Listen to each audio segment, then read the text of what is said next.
Where's my little guy? Where's me? Where's my little boots? The little guy's not showing. Why? Why?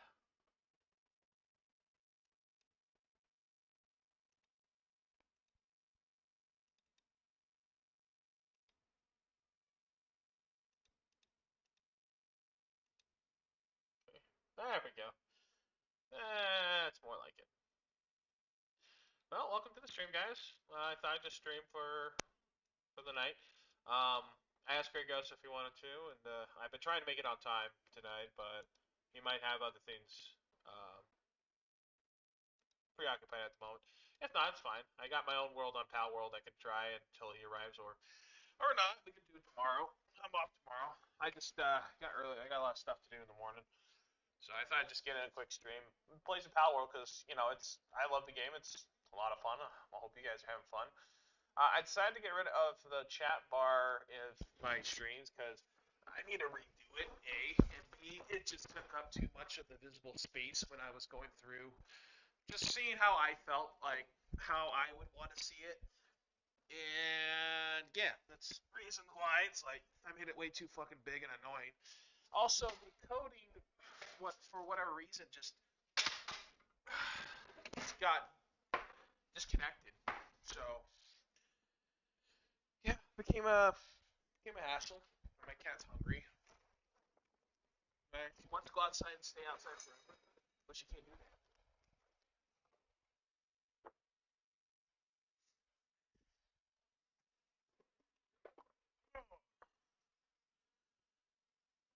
I was playing some Dead Space 3 and some Saints Row 4 earlier last week. So,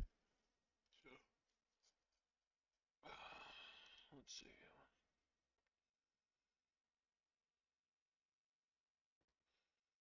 What's the kind of jazz is playing?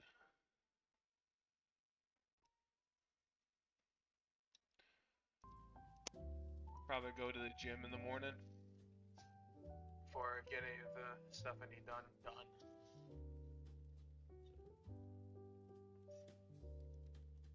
No, I'm just gonna launch and we can go to my world.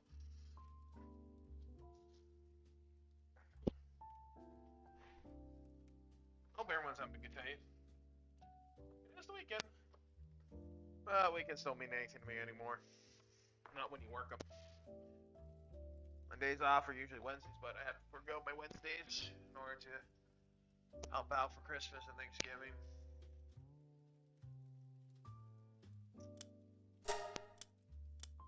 If only the overtime was worth it.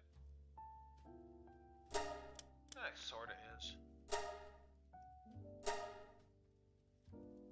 The sound is super, super low. Can't really hear you guys. Oh shit.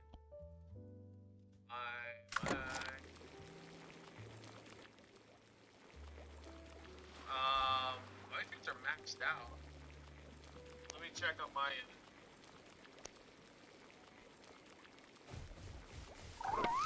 Gray's not in the stream yet.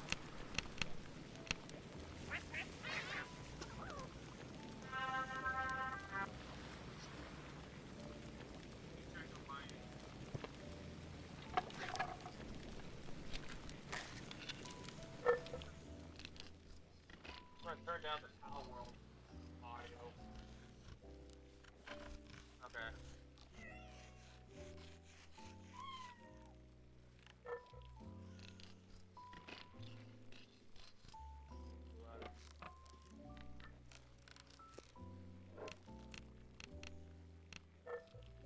Give me a second.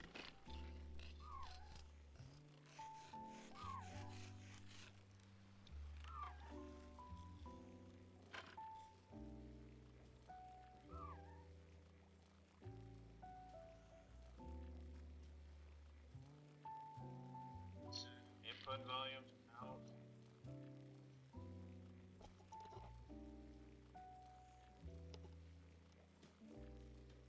Microphones up, a little loading.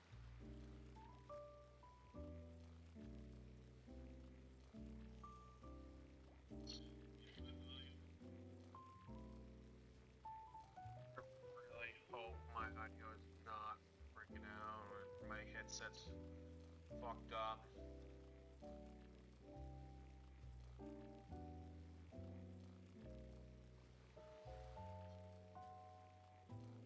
Okay, maybe that'll work. Hopefully that can work. I removed the compressor. It happens every fucking time.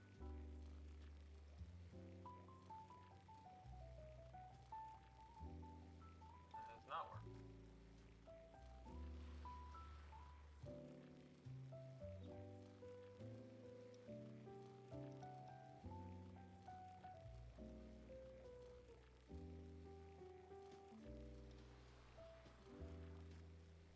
Okay. Maybe that's not even clipping though. Be quiet. Quiet, Glyph. Shut up.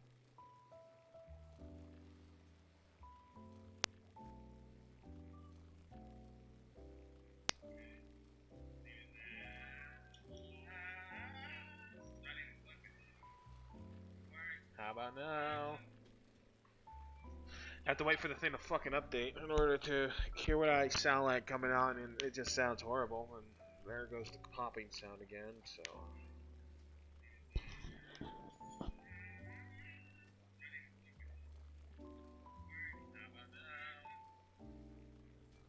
Have to wait for the thing to fucking update in order to hear what I sound like coming out, and it just sounds horrible. There goes the popping sound again, so.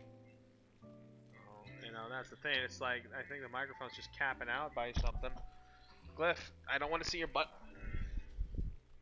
No butt, cat. No butt. No butt. No butts.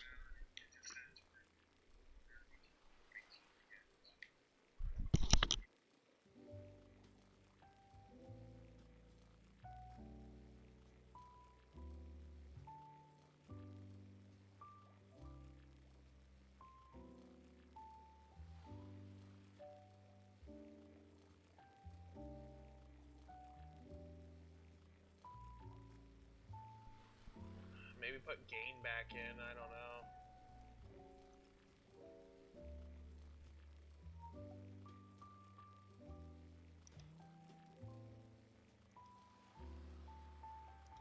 I have no clue. Maybe put gain back in, I don't know. It just doesn't sound like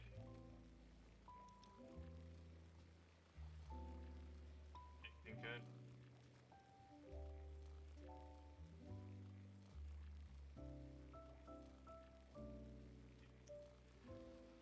Oh, it's just like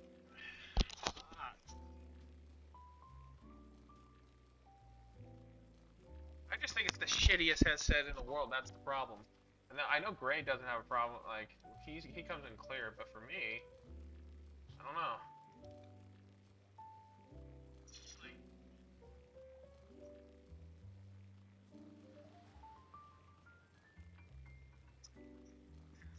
oh, that's the problem.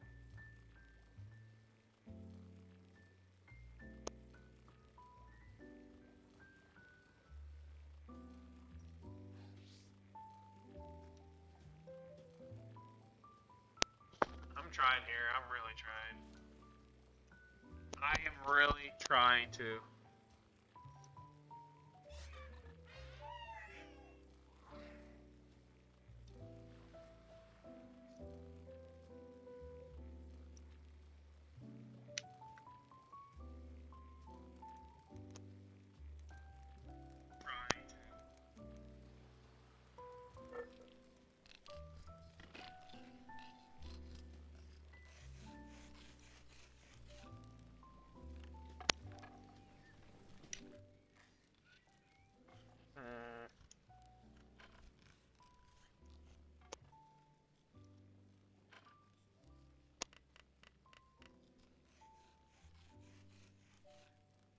Hello? Hello? It always pops. It always gives me a fucking popping sound.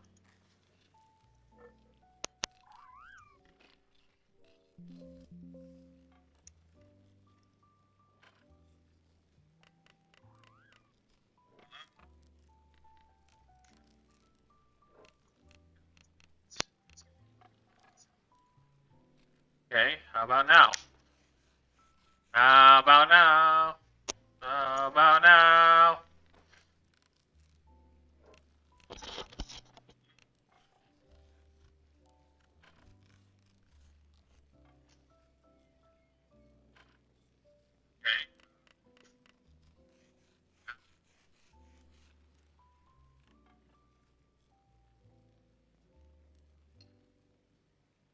That's a bit better. Like, I'm watching the stream on right now. So I have mic auxiliary, advanced audio properties.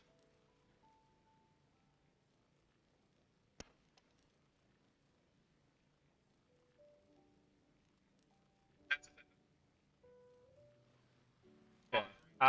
It seems like it's going okay right now. The decibels are up. I'm going to try and get this mic audio up here. So there we go. But it cuts off. Probably. Seems like it's going. Decibels are up.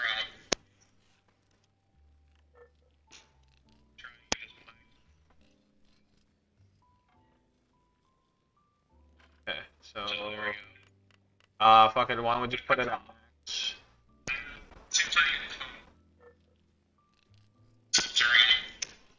Got it at max, so it's not like I'm doing anything anyway in the game. I'm still waiting for shit to like get crafted.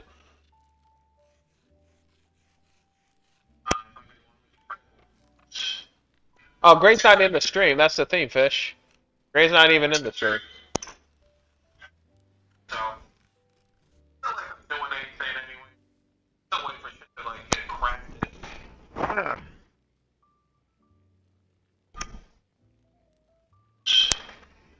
Not in the stream. That's the thing, Fish.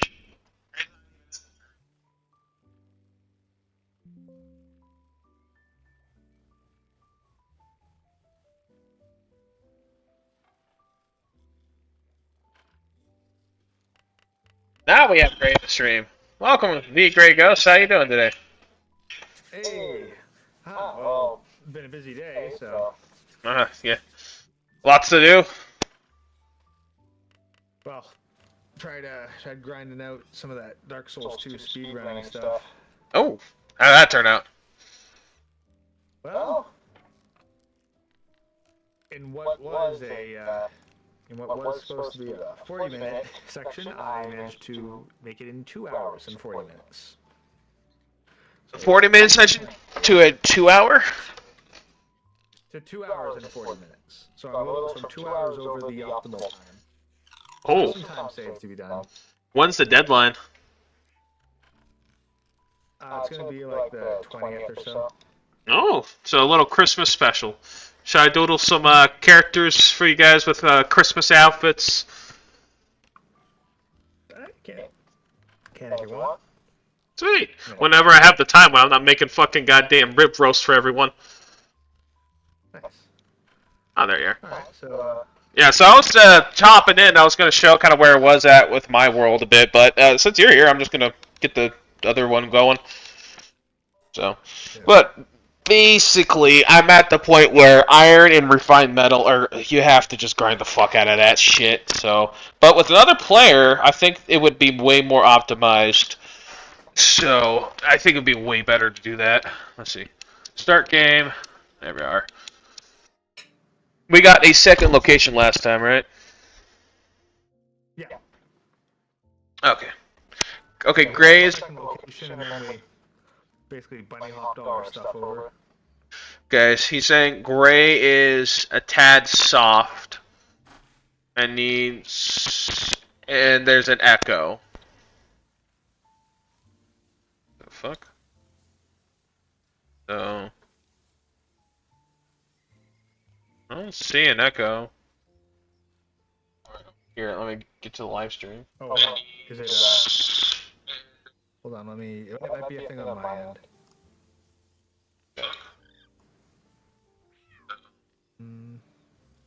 I check. See an echo.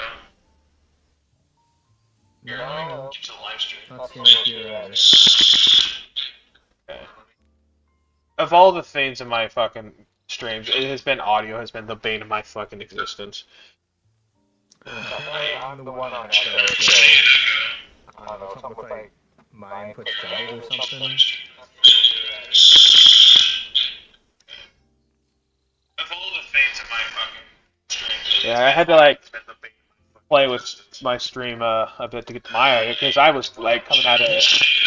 Like, do you have like the audio coming in like via anything external, or you want headphones only? I wanted my headphones, and then I'm like I pause the stream on my phone, but I'm having to. It's playing over your phone and your microphone's picking it up. I've paused it, and according to Fish, he's watching. He's saying you're still got an echo. It's only when Gray talks too. So could it be through Discord? Because you're streaming through Discord. That's how I'm getting the audio through the desktop audio. If that makes sense. Want to know what your audio inputs are?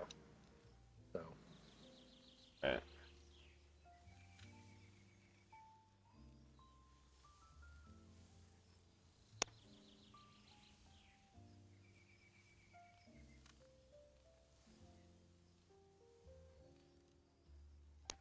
Fine.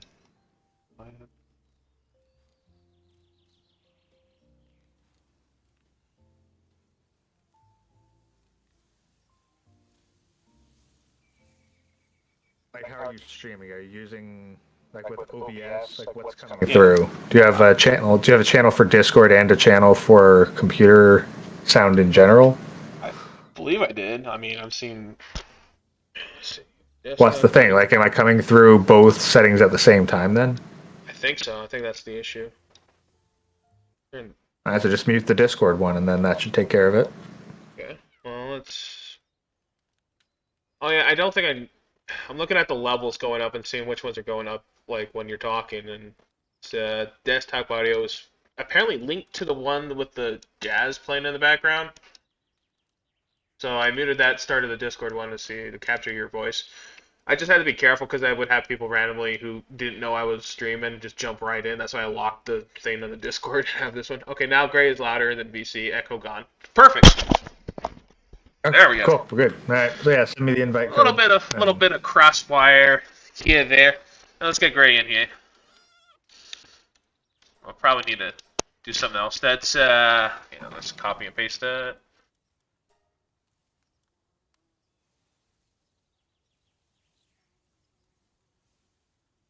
There you go. Let's see you when you get in.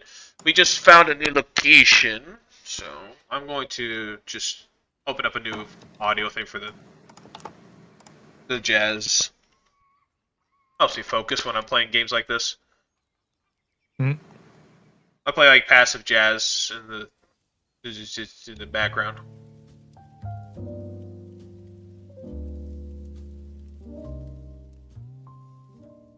Like the B movie. You like jazz, Gray? Yeah, we got thumbs up from Fish. Sweet. Yeah. I mean, jazz is kind of interesting in theory. Results are hit or miss. One of my favorite things to do is get some coffee and go to a bookstore and just either read something and while it's raining and drink coffee. Yeah. Okay, so. Oh shit, we got syndicate assholes outside the base.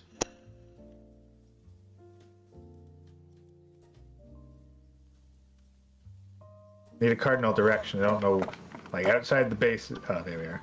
The west. Right where you spawned, like right outside that wall. Oh, I'm all out of crossbow bolts, so. Yep, that's what I was making right now. Send in the reinforcements! All our pals will mobilize in the base and just kick their ass. Okay.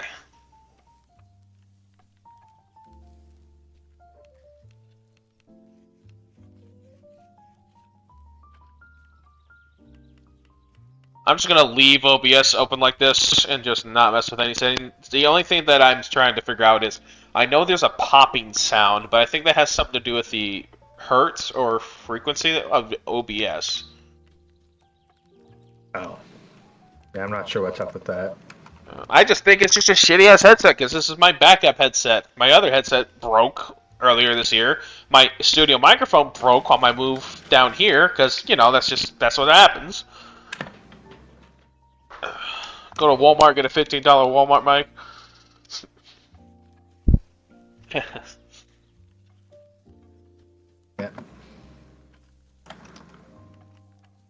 Yeah, made in China by a 3-year-old. Yeah, as long as it works, it works. The 3-year-old's got skills. Well, Thank you very much. Doesn't work for very long, apparently. Yeah, they tripled the suicide nets.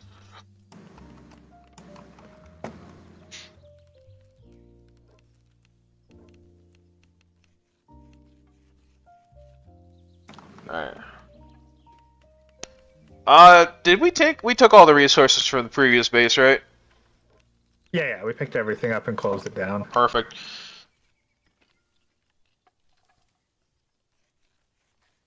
Wait, why am I building nails? I don't want to build nails. I want to build arrows. They look kind of similar. I was not paying the fuck attention.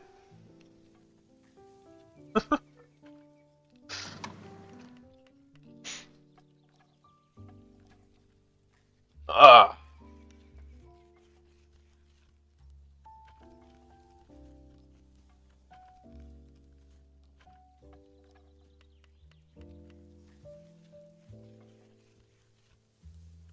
Alright, I got some fresh arrows at the workbench for you to pick up.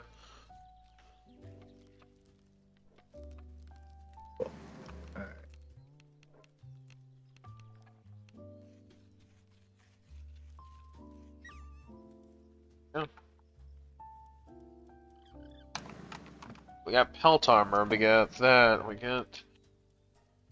don't need our stone axe. We need our metal pickaxe. Alright, do you want to handle the organization or the storage area, and then we can organize what materials what? Yeah, we'll take care of the storage Okay. a bit. One step at a time. Gotcha. Graze in the zone. Got the arrows. Yeah, no, I was just getting some walls up and just... okay, this... I want to see if I can just do this real quick. Put a wall up here. And I climb up here. Can I then make stairs going down? Okay, so you can do this. You just have to put the stairs first, then the wall. No, wall first, then the stairs. That's how it goes.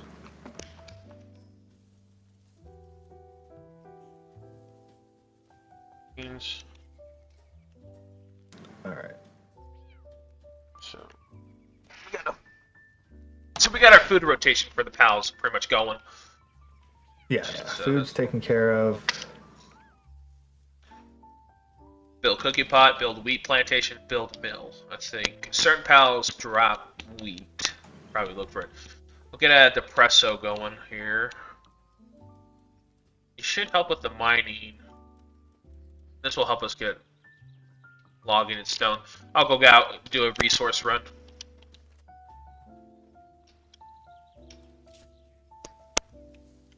Like I can make a mill, so I'll make that in the back corner.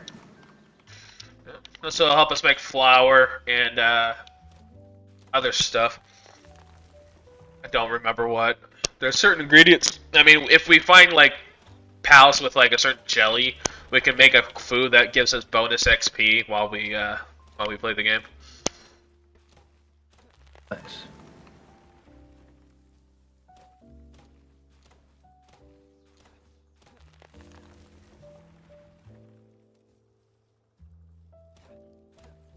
Okay, so we got that down. Metal tools are so useful. Yeah, so where do we... What's the word? Where do we get wheat? Well, we have to build a wheat plantation, and to get the wheat seeds, I think a certain pal drops it. Like a certain grass pal. I don't think it's Lift Monk. but it's definitely a grass pal. They usually drop all the types of seeds that you need, like tomato seeds, potatoes. And I think the further Yeah. levels the certain areas have certain pals that do that, like harder level pals. I think maybe the area you went off to when you first kind of like went nuts. Like I think most of those grass pals have oak types of seeds. So. Yeah, I'm checking the Palpedia right now.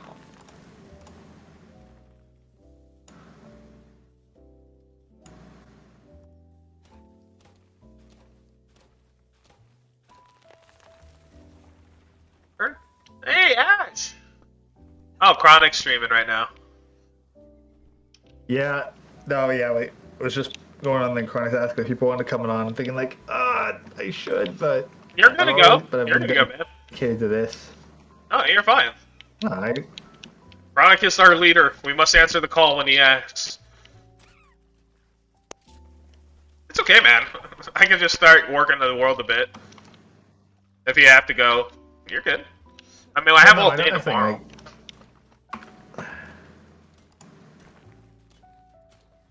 Palworld wins big time because Nintendo lost either the lawsuit or the patent for summary monsters video games, which is ridiculous. Oh yeah, what was that?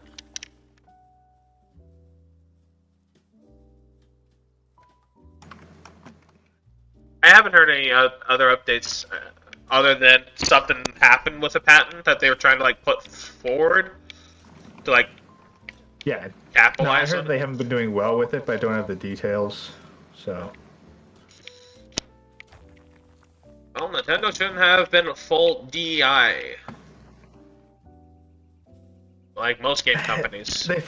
They moved a bloody base to California. It was inevitable. Oh yeah. I can't believe when I hear tales of California from back in the day, and it's like this mythical land like Agartha. Oh, meteorite descent. What, meteorite descent? The hell is that all about? We're gonna have resources, but there's gonna be like this special pal that spawns near it that can kick your ass. Has some good resources. Oh, there it is. I see it. I'd say be careful and hope you have some green pal balls or mega pal balls. I have one. Alright. The pals that drop there, I think, are like pretty cool. I think I captured a few in my main world. Yeah, there's some syndicate guys here. I think I'm just gonna kick their ass. Okay, wow, it is glitching all over the place. Oh. Oh yeah, you can mine the meteorite for resources.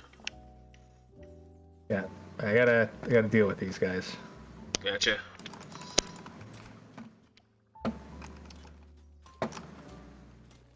Forgot to switch to my pickaxe and shot a fucking arrow into the goddamn stone. Man. You named your lift monk Leggy. Nice. Yeah.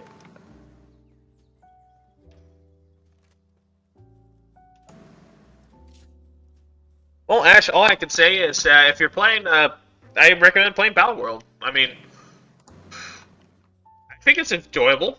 I've had a lot of fun. I've been playing it since it came out.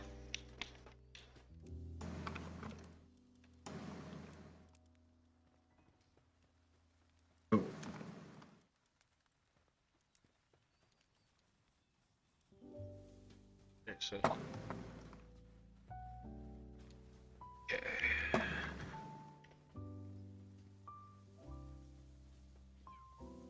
Question for you, Gray. Where do you want the logging site and stone pit? I'm not too picky about location at the moment. Okay. So.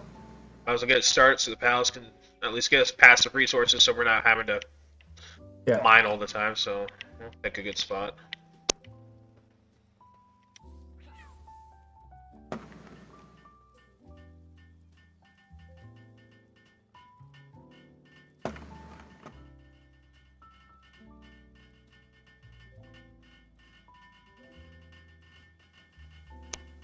Okay, what are... Oh, Xenovator, that's what they're called. Finally made it to the meteor site, so let's see if I can get any of this asteroid material.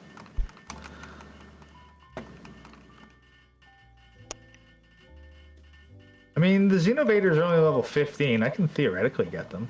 Oh, go for it. They're pretty useful. I think they mine really good because of their claws.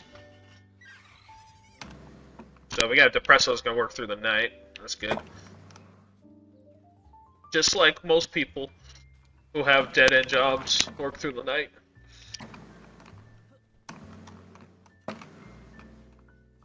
I think. Oh, I think I got him. Oh, Yep, got one. nice catch there. Oh.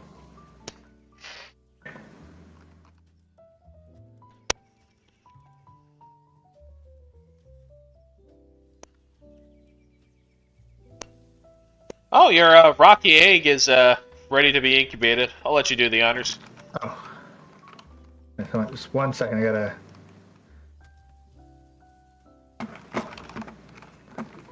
I get him. Almost. Come on, just shock him once more.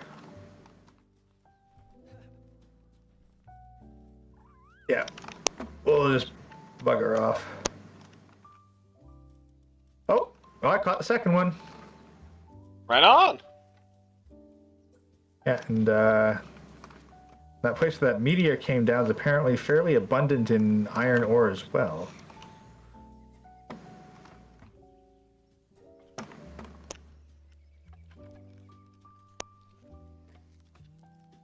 Good to hear. Right. I'm not sure if there's a PAL that, like... I'm not sure how to make iron a resource to grind out in the base, like stone and wood. And, like, certain PALs can drop, like, if they have farming. I know there's a fire PAL that can drop flame organs in the farm area for you to get passively. I think as well as there's a few others that do with PAL foods, but you gotta check the Palopedia, I think, or the online wiki.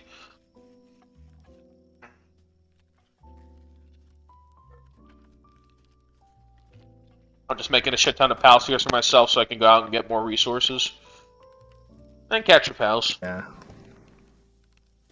Oh, okay, so here, let me get this location marked on the map here.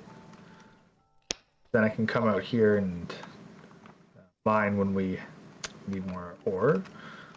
I can probably just... But yeah, this spot right here, the ravine entrance. Yeah. There's just, yeah, if you turn back towards the base from there and head up the hill, there's a bunch of resource nodes. Alright, I guess your marker doesn't put there, but I put mine there for you. No, but if you like look on the overworld map and see where I am. Yeah, I put one on you. Yeah. Perfect.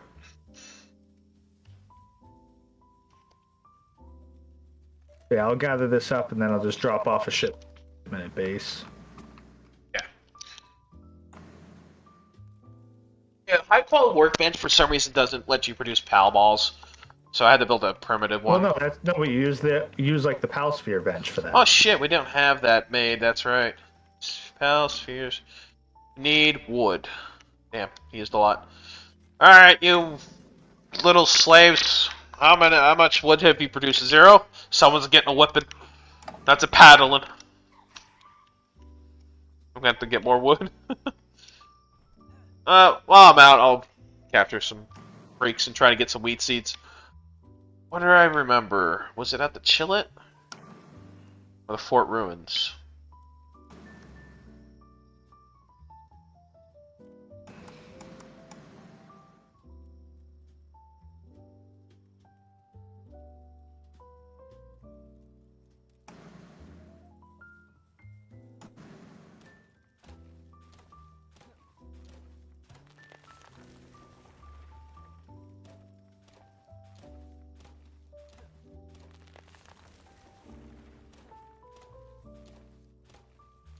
When we get a shit ton of stone being produced at the base, we can just assign a PAL to the crusher and just put all that stone into palladium, so we can make a shit ton of PAL balls, and that should take care of that sort of resource.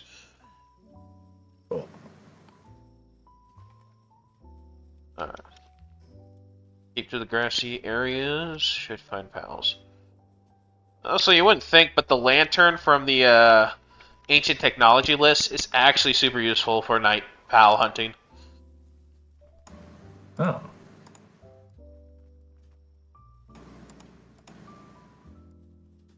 Because it gets dark. I believe it. Alright. Alright, back to base.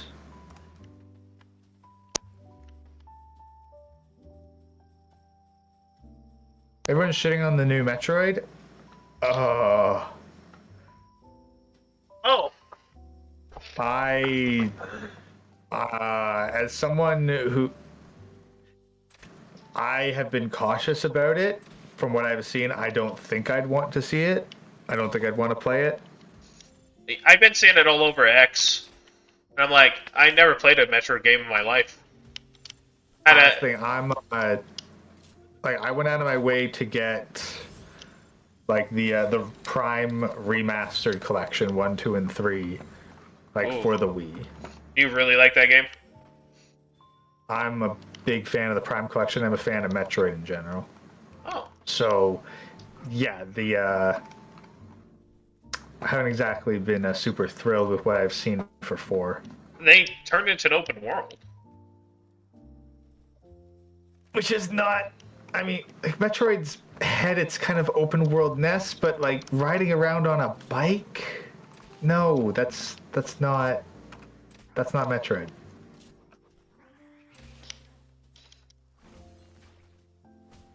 That's not how it works. That's not the Metroid formula.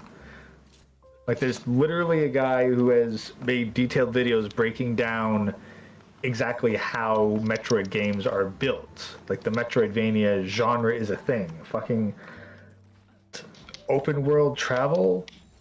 No, that's not it. Yeah, isn't it? It's But more the thing is, mazy and like puzzle solving sort of thing, and finding the boss, kind of like the original Zelda, wasn't it?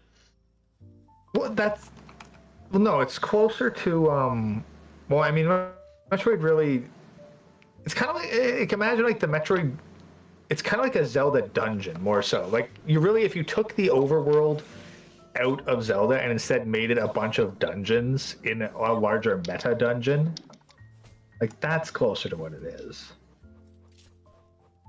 Oh, okay, yeah, I see what you mean. Those dungeon segments. I only played one game of Legend of Zelda. I think it's like you take out like the overworld exploration, but like why are like they're being introduced like a bunch of like Samus fanboys, like annoying NPC companions. Like, companions have rarely worked. Like in Corruption 3, like in Metroid Prime 3 Corruption, they did have like other characters who knew who Samus was. And they were other bounty hunters. That was kind of neat, because then you got a bit of the world for Samus. But the thing is, aside from some kind of wholesome interactions in the prologue, they all end up like being an example of what happens when the evil space material corrupts you and you end up having to fight them all. But you spend the overwhelming majority of the journey alone. Metroid 4, Metroid Fusion introduced what was it?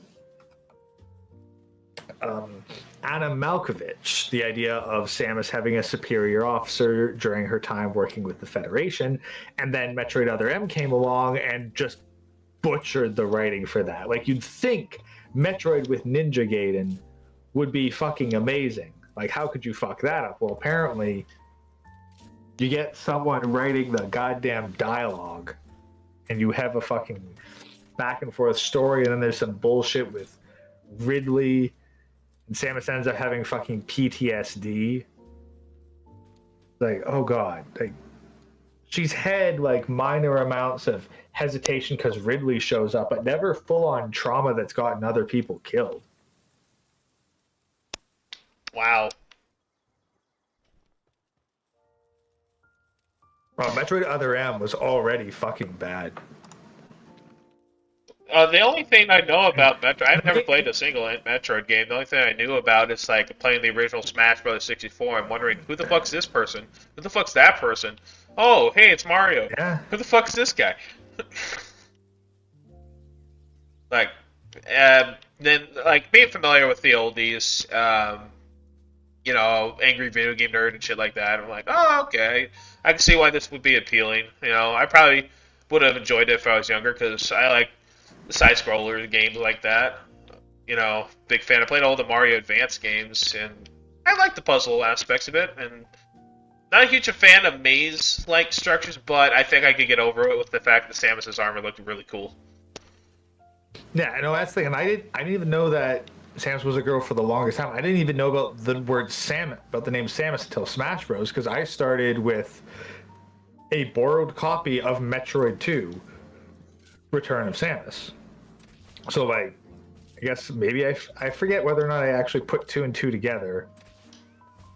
But in that one, there is no dialogue, and it's basically a fucking horror game. Like, there's very little of the puzzle unlocking elements, and it's far more you need to take out a certain number of Metroids to progress, and then it lowers some sort of mysterious fluid level. But you just kind of have to intuit your whole way through the game. Like, it's not obvious. But that's kind of what made it neat, is that it wasn't obvious, and you're just kind of stumbling blindly through it. And Metroid really lost a lot of that horror aspect. Like, it's been kind of one of my projects to like make a 2D side-scrolling platformer in the kind of image of Metroid 2, because it's a genre that I think is very much missing from from video games. Oh shit! Like, there's Are you able to get to me? like there's one sec, yeah. Like, there's 2D horror games, sure, but it's like a 2D horror action platformer. Yeah, there's suspense and there's actual legitimate threats to your playthrough, sort of deal. But for a side scroller, that would be interesting.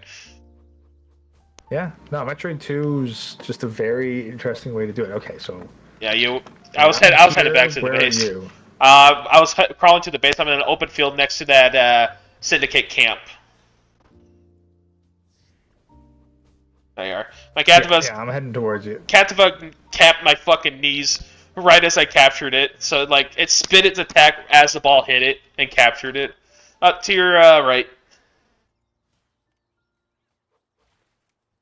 Oh, there we are.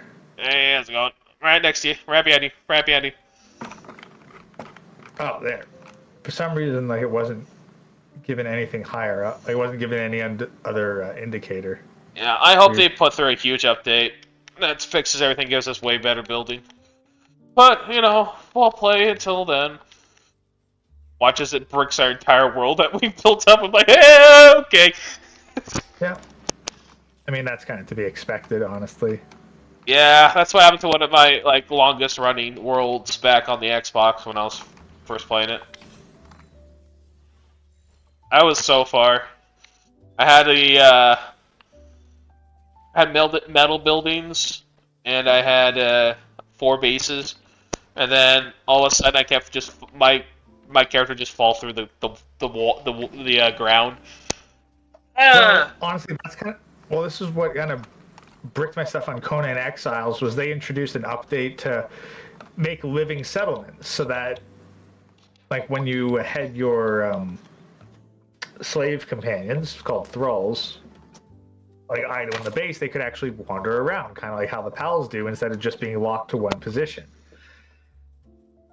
Well, that basically broke everything for all versions of the game, because what would happen is they'd hit some kind of out of bounds glitch or something similar, and then they'd warp to a random location, like in the middle of the desert, but all of them would warp to the exact same random location. So it was so thoroughly broken. Ash is saying you should make a Metroid thing before Manic beats you to it.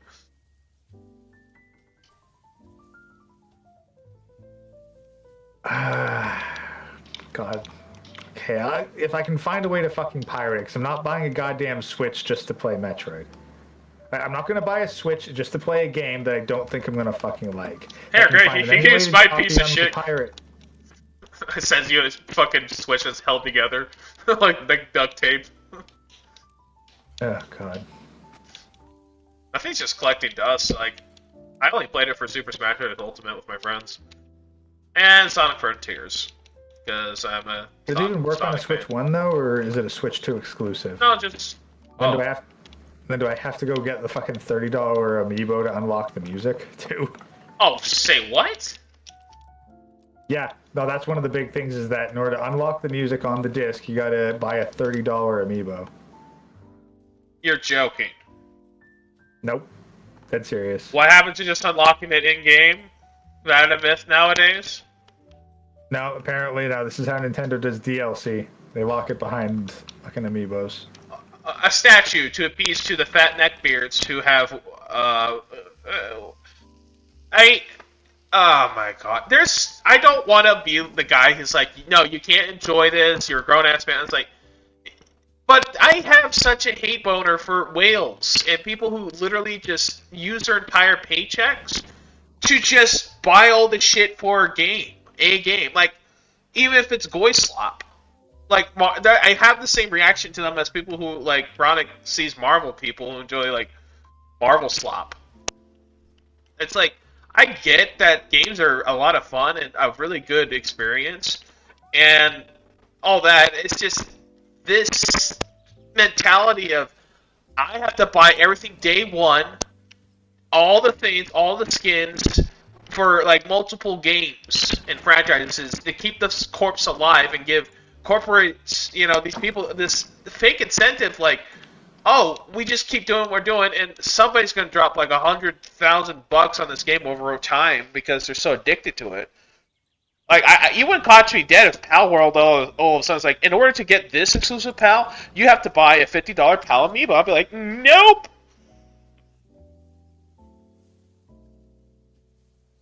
Yeah. Well, and the problem is it works. And like this is just something. But here's the thing: the whales, they're bad. But if you have to choose between whales and DEI, you pick whales. God, that's such a bad. But you're right. I know. I'll swallow that. Because that's the thing is like with whales. You are appealing to like here's where the success of the gacha game market comes in. Like because the gacha market has whales, you are able to have a whole bunch of people play for free with no cash commitment. And thus you get a larger player base, which fuels the social aspect of the game. And the thing is with whales, you are like they are appealing to a small audience, but their most hardcore audience. And who would you rather like? And if you have to pick, who would you rather a company appeal to?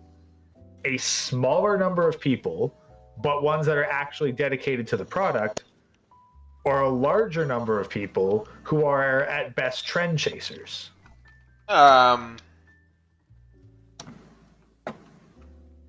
The one that's gonna help with the money and producing, like,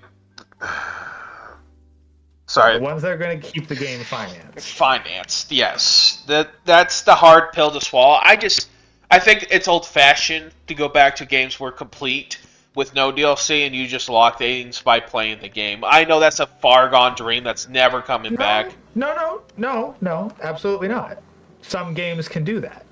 Blasphemous is an excellent example. They did so well where they actually released the free DLC, and that's basically marketing to get new people to play the game.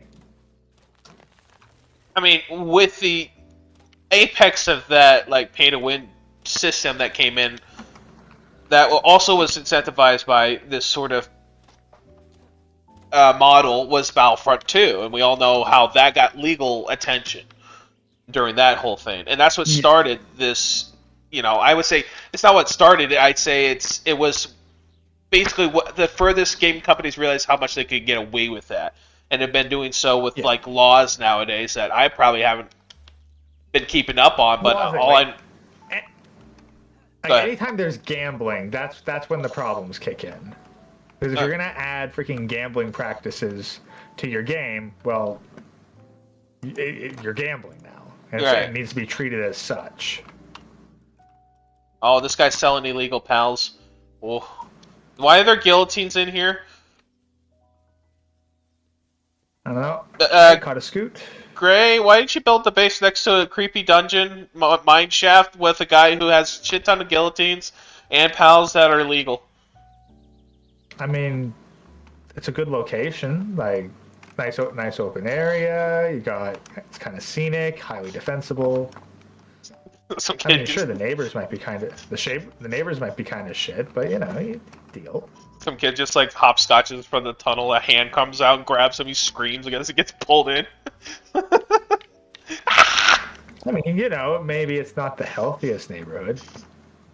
Okay. Also, yeah. So I found. Bless it.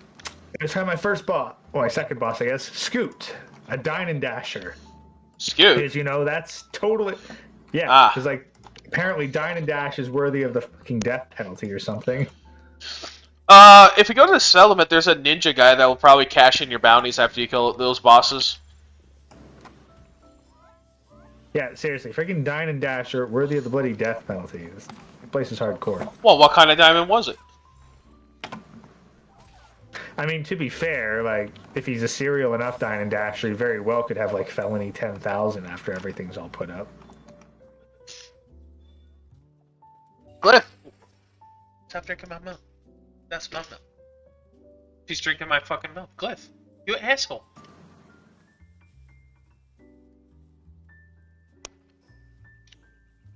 Honestly, this is, so far as, indie retro games have been concerned, the one that I've always got a prototype for it, but then I keep getting sidetracked and never get a chance to finish it, is to basically recreate the classic Game Boy system, but for mobile.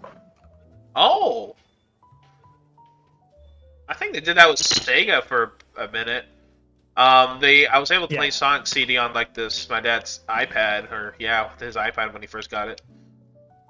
Yeah, but the idea would be, so I can just make this adjustment. So, because part of the problem that I have with a bunch of mobile games is that you end up covering a whole bunch of the screen when you play it with your thumbs, and so then you're fighting between the visual space for seeing your game and the buttons, and I just think just isolate the fucking buttons. Just isolate them to their own section of screen where there's nothing else going on. So I would think in the exact same way you would hold a Game Boy, the buttons would be on your phone. You hold your phone like it's the Game Boy, and the buttons would be right there, and the screen would be a bit small. I guess people just want bigger screens. The screen would be a little bit small. The screen would be half the size of your screen. The playable screen would be half the size of your screen, but if you're going to cover half the screen with your thumbs anyway, what's the difference? I mean, I can't argue with that. I'm just thinking no, I think it's perfectly fine. Maybe someone out there has already done it. Surprisingly, with all the mobile games I've seen over the years, and it's not an extensive collection, but generally, I haven't seen it. Oh, I think because Nintendo will literally find your address, bring you out, beat your shits, and then send you a cease and desist if it remotely looks like a Game Boy. I mean, I just gotta rename the fucking keys. I mean, if Nintendo's gonna come out and say that they own the fucking Game Boy-esque interface, I got a bunch of actual rip-offs that have their actual fucking products. Oh yeah, that they can start suing first. Soja Boy.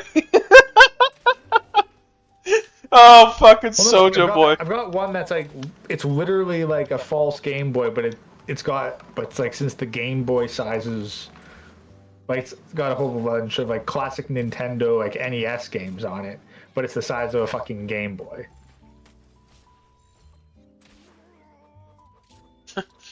So yeah, Nah, I if Nintendo know. wants to sue that, like there's more than enough other companies for them It's to not. Yeah, it's not take like a bite out of. your idea is physical I thing. mean, It's honestly, I think getting sued by Nintendo would be the biggest form of fucking advertising I could get. a pad. It's like a badge of honor. Please, yeah. So not just that. It's like it's advertising. It's like, hey, I'm competitive enough with Nintendo. They felt the need to sue me. Yeah, basically, I think at this point, people are like, "Yeah, Nintendo sued me." Oh, holy shit! What did you do?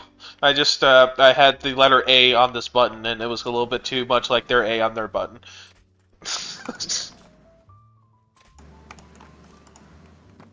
Stop it, little monkey! Yeah, I just want to capture you. I did know what Nintendo was supposed to be doing, but better. Gray did what Nintendo don't. Ha! Precisely. I'm just saying it. Okay, I gotta fucking run and hide. Run and hide. Yeah, no, cows almost killed me. Oh no, the mozzarella. Yeah, Mazzarina. They have delicious steaks. Yeah, well, I'm sending them your way. Oh, I'm not even there. I'm out exploring, trying to get weed seeds. Yeah, well, I'm also trying to get wheat seeds, and I just went off in this direction. I think somewhere there. Oh, according to Ash, yeah, make your own indie game, Gray. The classic retro games never died. Even the younger generation have heard are playing retro games now, like it's the coolest thing on their thing now. GBE is a lot of fun. I've never gotten to GBA or Color much, but I've tried a few games there through their emulator. A lot of great games where they're when the game creator gave a damn and makes unique, fun games. I mean, after Palworld, I'm going to be well,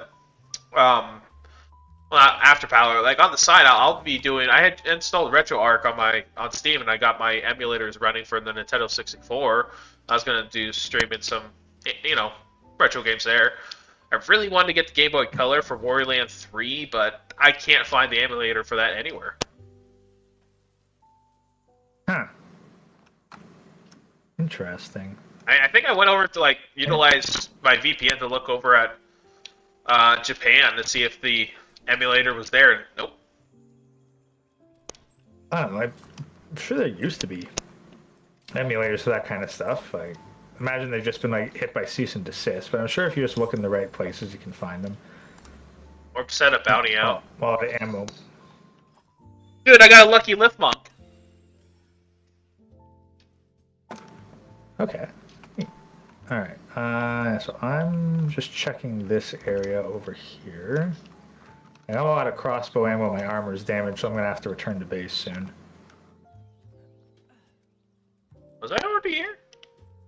I think I was already here. Already here.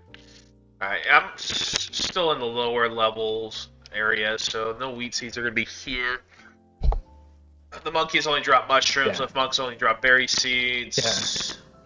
Yeah, no, I checked the Palpedia. None of the pals in my Palpedia, at least, drop seeds.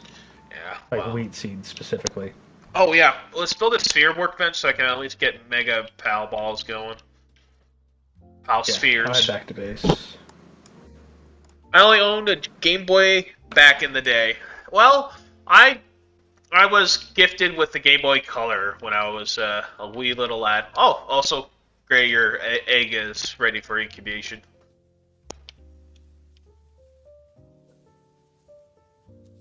Alright. Game Boy Color was my fondest memories with the Mario Advance series, especially when the Advance series came out, Game Boy Advance and Game Boy Advance SP. Those were when it got really good. And I like how they were backwards compatible. Yeah, alright, so I grabbed that one, tossed another one in. I'm gonna try to get this one buffed up. Seems comfortable. Yeah, alright. So that egg's good. Make some Mega Spheres. I love how the cat was hustling to come help me. He's like, I got you, bro!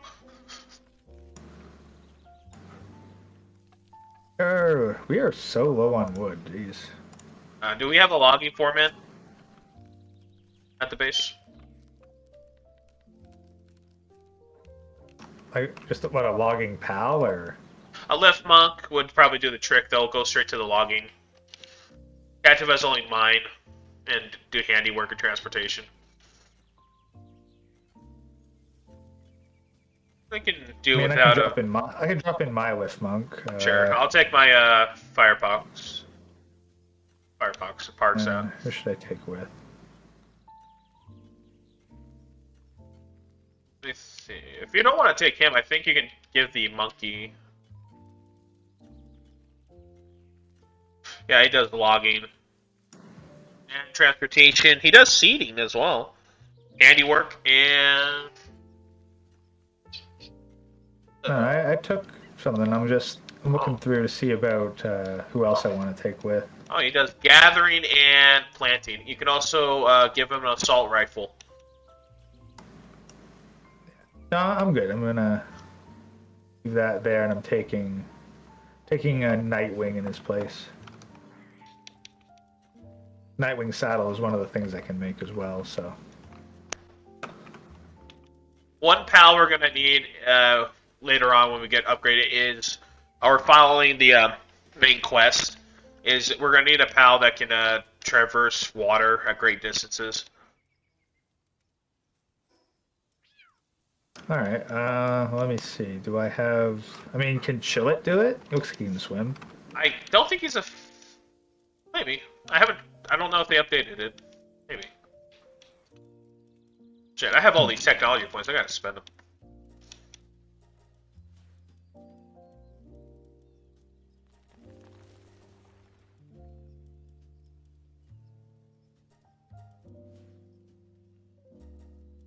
Ah, there's some iron nodes up here too.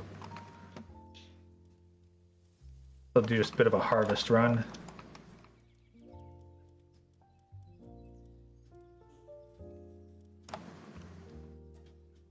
Yeah, one of the main quests is to make a Fox Parks harness. Yeah, that's on my mainline quest too. Yeah. So. Oh, a Chillet saddle, so you can ride a Chillet.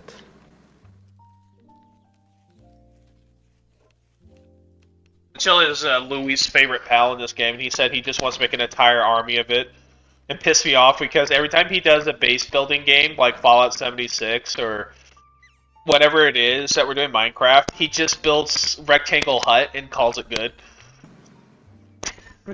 Well, just one floor rectangle hut, and then he draws, pinwheels of friendship everywhere.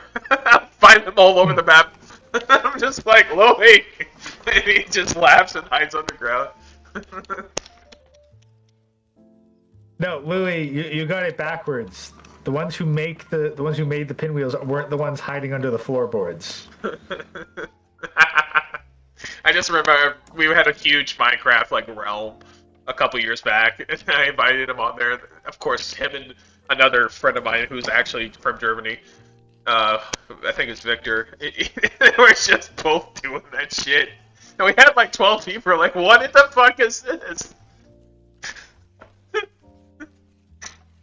Yeah, that's why whenever I join the world, first thing I do is get as far away from spawn as possible. It's like, I'm not going to be a part of this. I tried to build highways. I love building highways. I don't know why. Yeah, well, that's the thing, but highways are good, but you need to have somewhere to go. So I start by fucking off as far as I can, making something impressive out there, and then I work my way back.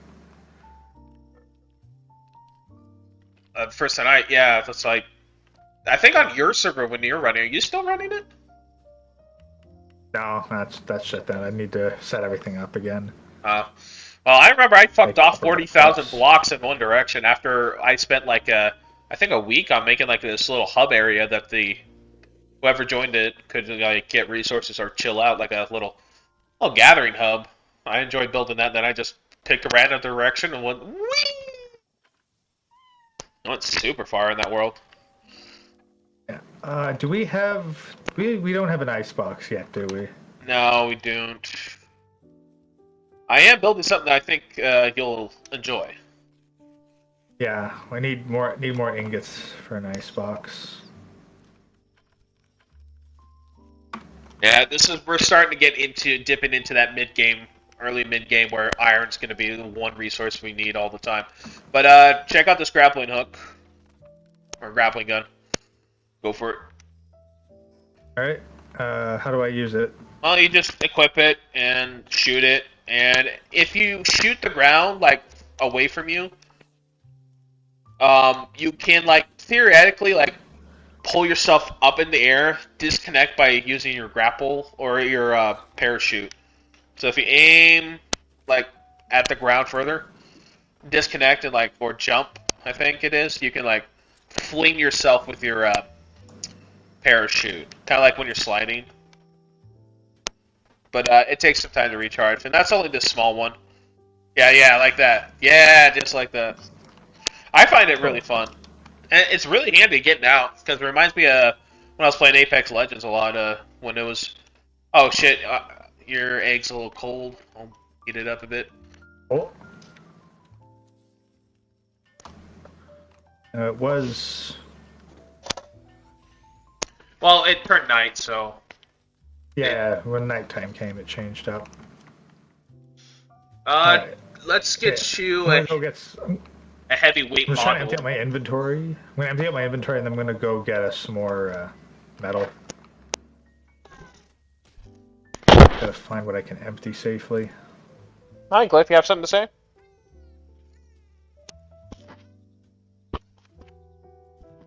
You got cat breath. Daily reminder to annoy your cat. Oh.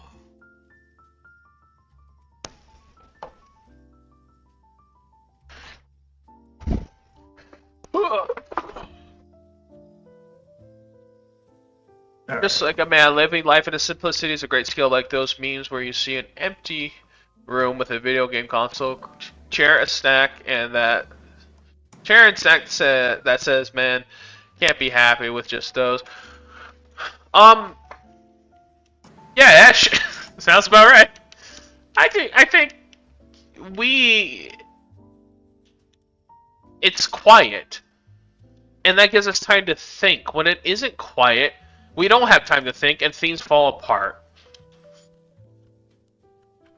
Yeah, like the fewer moving parts you have, like the easier it is to fix stuff. Smoother things become. If women gave a shit, they would have learned that that's going to be something that's essential and to maintain and to add more peace, add more of it. But they chose not to. Well, I think that the same way that we like simplicity, women just don't. Like they don't feel comfortable with it.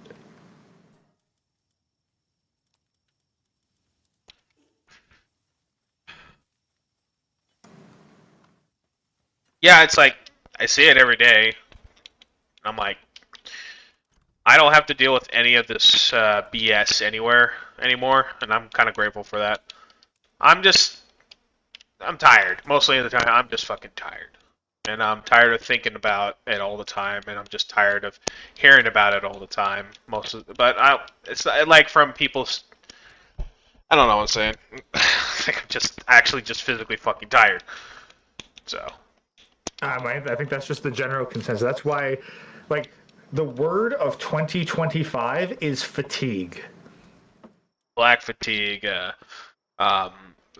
politic fatigue, like you name it, there's a fatigue attached to it, to like every aspect of the society crumbling around us. And Chronic saw it long ago and has called it out since. And I'm lucky to have heard his message and planned accordingly. Now I have a skill that can be super useful in like end time scenario because I'm the one who knows how to get food from animals. Yeah. So. Yeah, but that's the thing. Is like, but the word of 2025, because I don't remember hearing it 2024, but fatigue has really taken off,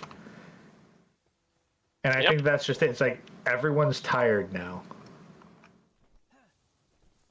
Like, we've dealt with so much bullshit for so long, we're tired of it.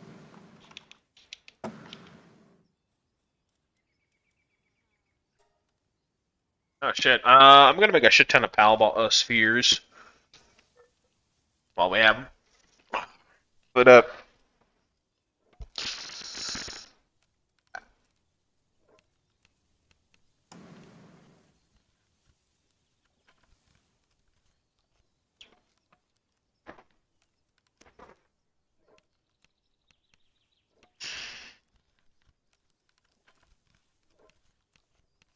the peace and quiet, the birds chirping. This is nice.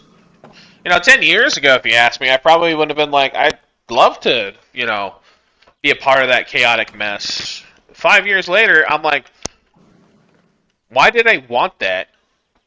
Who told me that this is what, like, I guess you had to build up in your head. Oh, sweet, we got a floppy. I think they have weed seeds. I rescued one from Syndicate base. Oh, no, this one just hatched. Oh. Does that one make the wheat seeds? No, I think if you capture it or kill it, maybe. But they're in their high level area, so get yourself prepared for that. There is a fast travel point, I think, where I can go to. I have a whole bunch of spheres waiting at the sphere workbench that you can get when you come back. Yeah. I think I know. It's like, it was further, I think it was across a bridge, and then there were certain pals.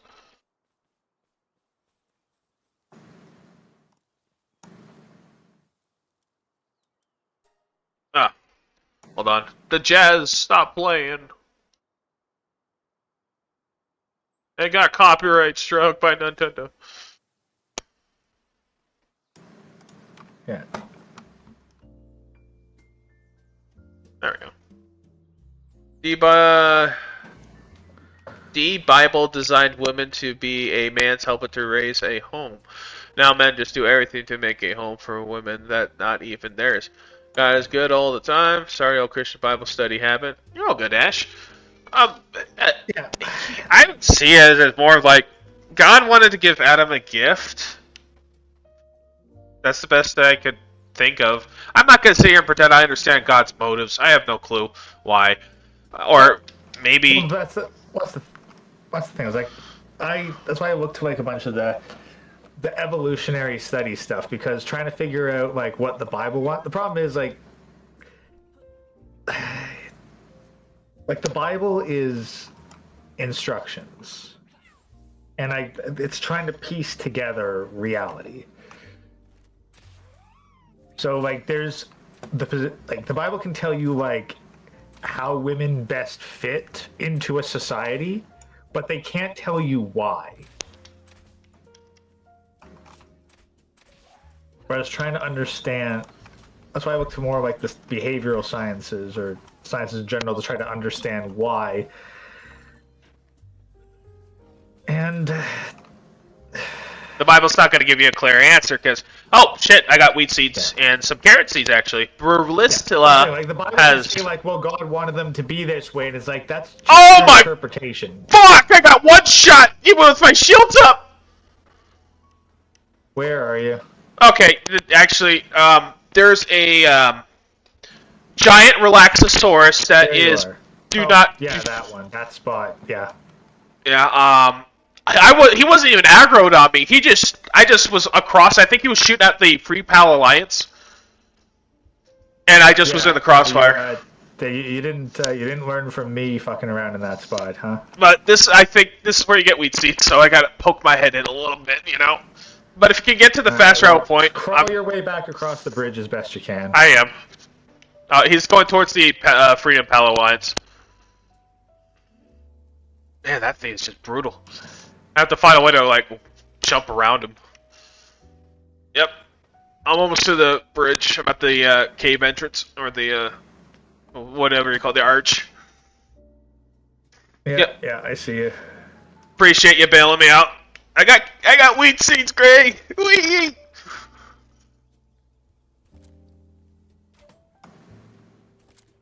Whew, nothing super useful.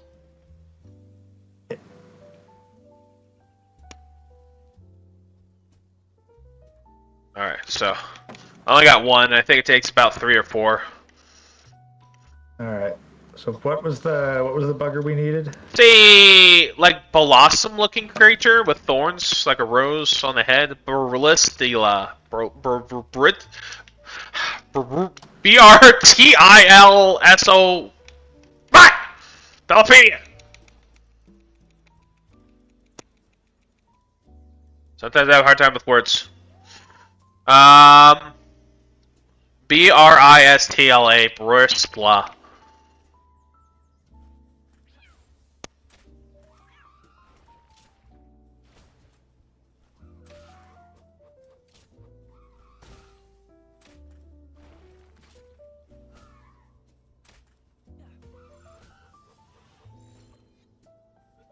Dude, I don't like the way that Relaxosaurus is just tearing over there. Oh yeah, Phalopas give you also wheat seeds and low-grade medical seeds.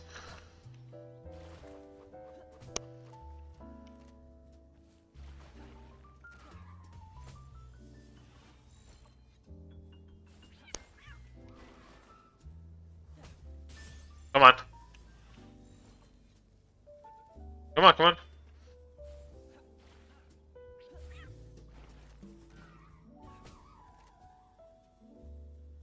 Okay, I'll take that. Alright, I think I got enough wheat seeds.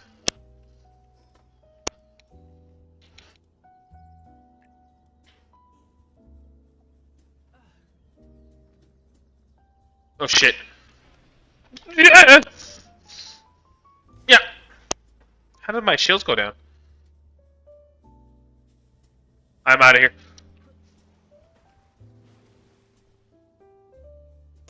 Dude, the Relaxosaurus just teleported to me to try and kill me. Holy fuck.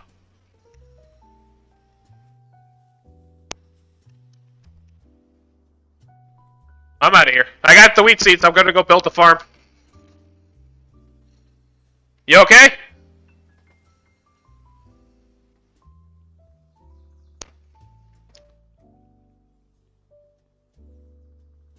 Hey. You there?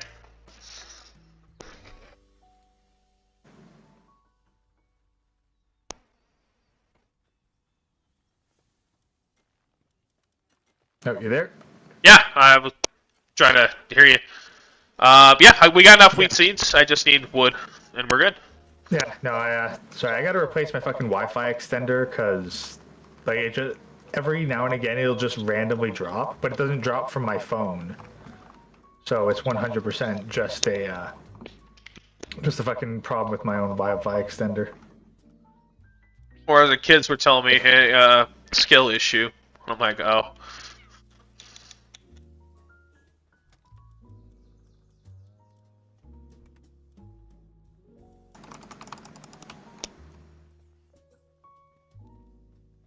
So, yes, my children, help me build the box! Yes. Yes!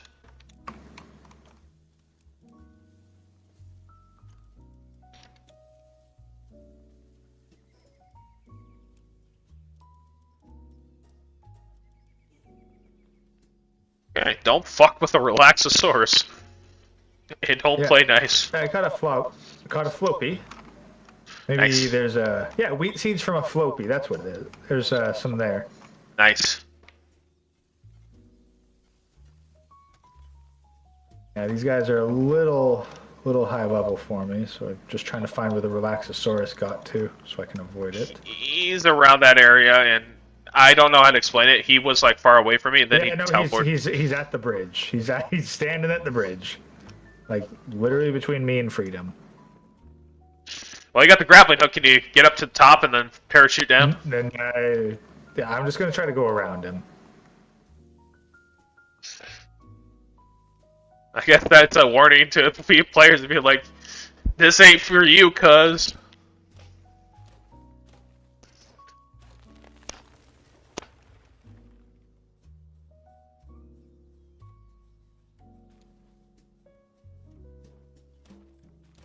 You look like a goblin. Reminds me of the reincarnated as a slime anime that is a great isekai, watching an OP leader turning a primitive race into a great civilization. Well, Ash, I don't watch anime. I can't stand it most times. Yeah, reincarnated slime's pretty good. Yeah, but why? I lose momentum getting through the light novels, though. I've caught up. Like, I've read ahead of where the current anime is. I just run out of steam with it, but it is good. It keeps going, but light novels have a certain momentum to them where you're invested in the plot and eventually you can just kind of burn out. I don't know. I guess I'll just sound like a normie, but it's like but the people who are blowing their loads over certain animes, I will give a shot. There are no laws against the Pokemon Batman. I can do whatever I want. Yeah. Thank you, Area 69420. Nice. But I just. God, how are we so constantly low on wood? Holy shit! Who isn't doing their load around here? I swear, I put a logging form in there. Like, we should have a lift monk. What's his stats? Is he sickly or refuses to work? Oh, probably sickly. I don't know. I'm just getting some more stuff myself, but.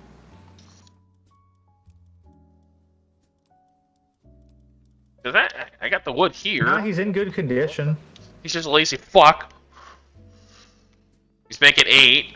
We'll probably put another logging form in. Also, like, he might be like fucking getting caught up seeding the fields all the time too. Okay. Well, I'll pick him up and throw him at the thing to prioritize this. There he goes. Let's see. We already got a seeder, and Capra T is actually really good at that. He has a level 2 on that. Yeah. Wow, 2 workaholic Captivus. I found this giant lift muck. You shall mine, you shall cut wood. There we go. 2 pals assigned there should give us the wood we're looking for.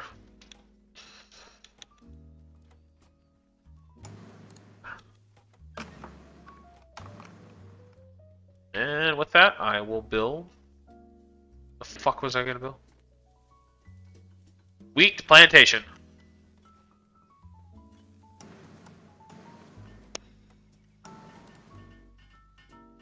Yes, children. Yes!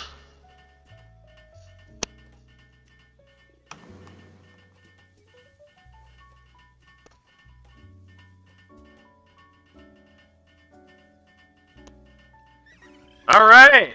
That's complete. Sweet. Yep, those lift monks are getting to work.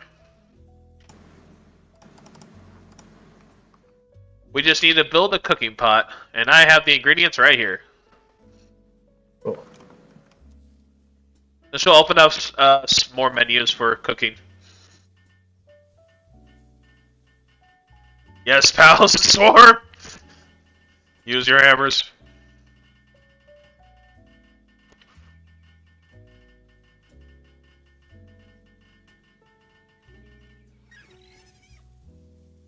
There we go. Oh yeah, there's All the right. jelly. Upgrade the base. Okay. Weapon workbench and a labor research laboratory.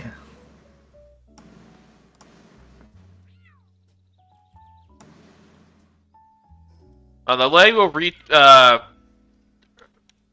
labor thing is actually going to be really nice, because this will give us a way to make their seeding and levels of working around the base much faster and efficient. But they have to be at the station to craft there, and I would recommend getting a night pal, like a daydream, or a depresso to work it for it, because they're useful doing that. I'm going to build a poison crossbow.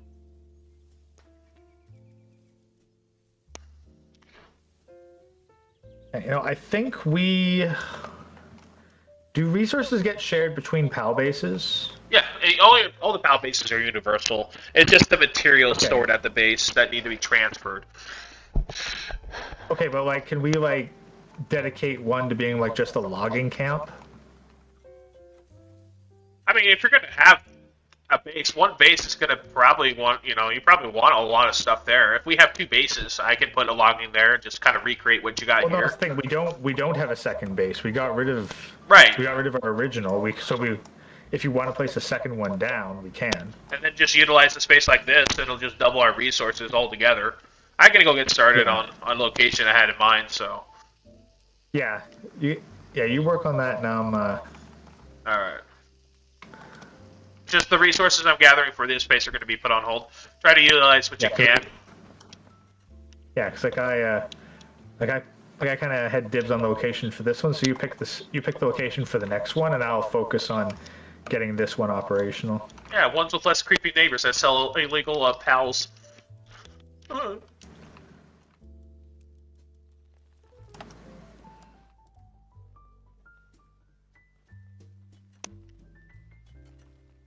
Okay, sweet. Your woods got 35 so far for both of those lift monks working. Excellent. I will need to take some palladium to make the PAL box station and. Yeah, and check the metal boxes in the storage shed. There's a bunch of supplies in there.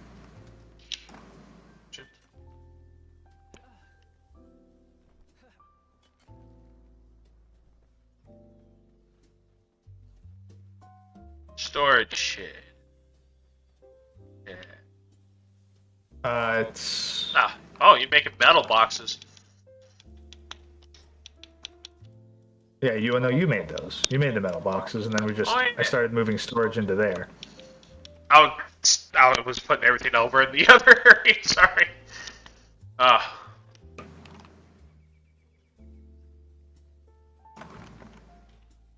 yeah, you got an egg incubating, so that'll be done in like 20 minutes, I think.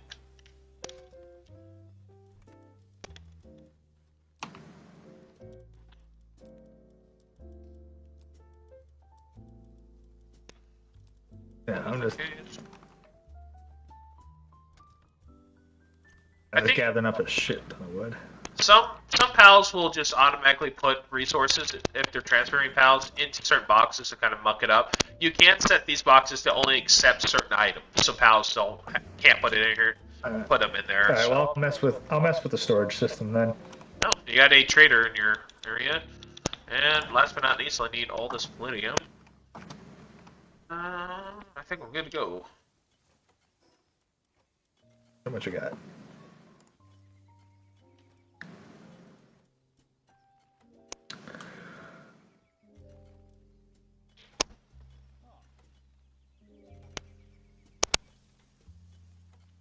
He's got some neat stuff, but I don't know if I want to spend all the money on it.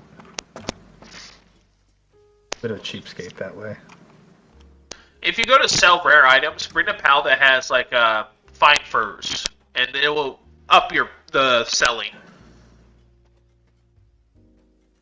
Yeah, so this one is going to be wood, ingots, pal materials, stone, ores, production goods. Alright, I'm going to go be right back. Depresso apparently needs to chill the fuck out.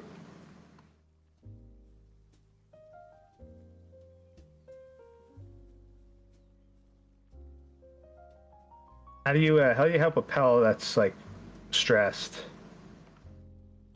Or like toss him in the hot tub or something?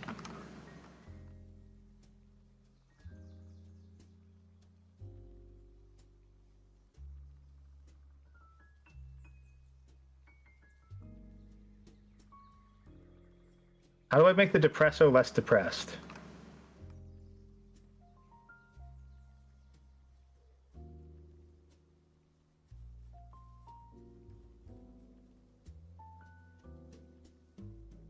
Sorry, Gray, I had to go use the bathroom.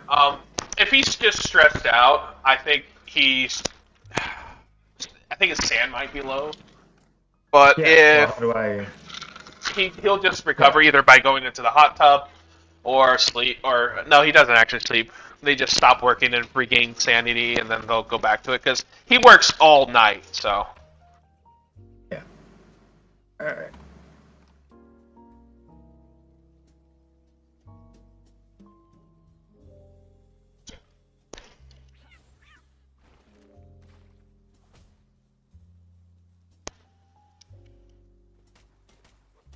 There we go, 163 wood. Hopefully that'll get us somewhere.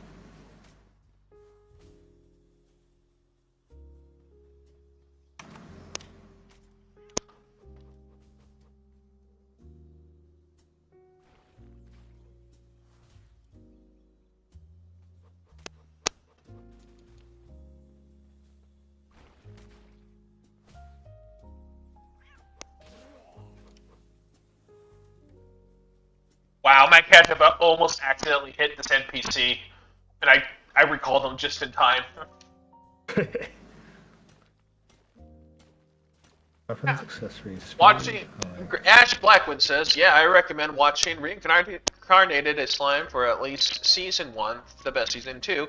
After that, it's still fun, but it got too complex. Reading the manga is always better.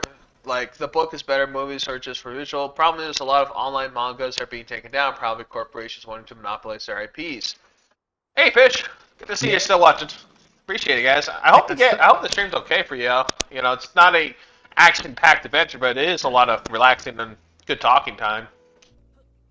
Yeah. Yeah, no, stuff on manga decks can be kind of hit or miss. The more popular and bigger the manga, the less likely you are to actually be able to get it.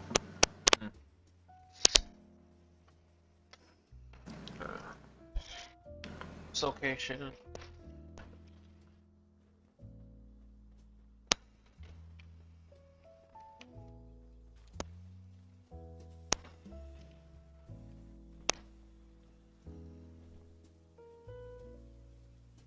Well, I have biases against anime based on like how I was when I was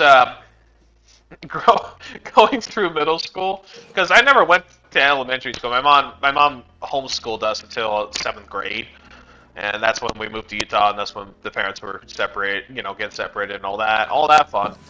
And basically, they just they shipped me off to the nearest middle school in Utah, in Provo. And I didn't know what the fuck to do. I didn't know who to talk to or who to be friends with. And I couldn't join any group. I wasn't Mexican, because in Provo, that's pretty much where they all are. You couldn't find your prison gang. I couldn't. I didn't even know how to make friends. I had no idea. I was going from a homeschool shy, kid, getting brutalized, getting beat up by girls, and not knowing what to do. Like, can I hit them back? No. I'm like, oh, okay. It was a very embarrassing, confusing time, and in that time, anime was starting to be popular, and so any attempts to be like, hey, I like cartoons, and here's Samurai Jack, and here's Cartoon Network, and they're like, fuck you, you're a loser, Cyrus. We like anime. I'm like Dragon Ball Z. It's like, no, that's too mainstream. I kept running across people who tell me to watch these confusing titles I had no idea how to listen to. Like, I didn't understand what Japanese really was. Like, even still listening to names, Japanese people's names, I can't remember them. I can't remember the titles. Like, if it's an anime, it's heavily dubbed. I can't stand Japanese voice actors. Everyone's telling me, like, this is the coolest shit. If you want to be part of us, you gotta like it. I was like, I don't like it. Well, you're not cool, Cyrus. I'm like, okay. It was like that through middle school, high school. That's honestly such a weird thing, because, like, anime was always, like, the obscure, nerdy shit. I mean, cartoons, I can't say were exactly popular, but, like, anime was never like, oh, yeah, you gotta like anime to be in on the nerd stuff. It's like, no, you were always kind of the weird kid if you liked anime. Well, that's the thing. What it was, I think maybe it's just a Mormon thing, and Mormons, I don't know, they're a different breed. I don't know how to describe it, but anytime I try to connect with kids and, like, when cartoons came up, I always got stuck with these anime guys who just were like snobs about it. Maybe that was just a Mormon thing at this point. And I'm being a little harsh on anime. I'm not saying, oh, this will. It just at the beginning it put a bad taste in my mouth. But I never thought like when I brought Dragon Ball Z up, they always gave me shit. When I brought Yu-Gi-Oh up, they always gave me shit, like the mainstream stuff, and then told me to go watch a real anime. And there was a girl I liked back in the day that I would watch confusing animes. It made my mind hurt and boggle. I was like, well, who's, why, who, what's his name? And I never got around to liking it. I preferred Cartoon Fridays, Nickelodeon. I just prefer that simpler, zany shit. Yeah, I think I don't know. I mean, Louis has introduced me some funny ones. I think Psyche K was one we were watching together in college, and I legitimately chuckled at that one. And another one where it's these middle school delinquents who they look like they're drawn like adults, and they're just I don't know. Freddie Mercury is in it. I forgot the name of it. That one. Yeah, I know the exact one you're talking about. I've never seen it, but I know the exact one you're talking about. Yeah, I'm just like, okay. I enjoy the things that, but that's Louis, and he knows me after 15 fucking years, or more, actually 18 years. He knows me. He knows my personal taste on funny stuff, so. But on my own, I just like, I don't care. Cool. Another slice of life and big boobas. Cool.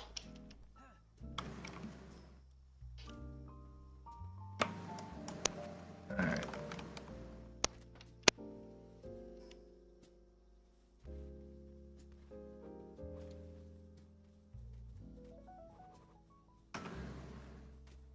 Amp.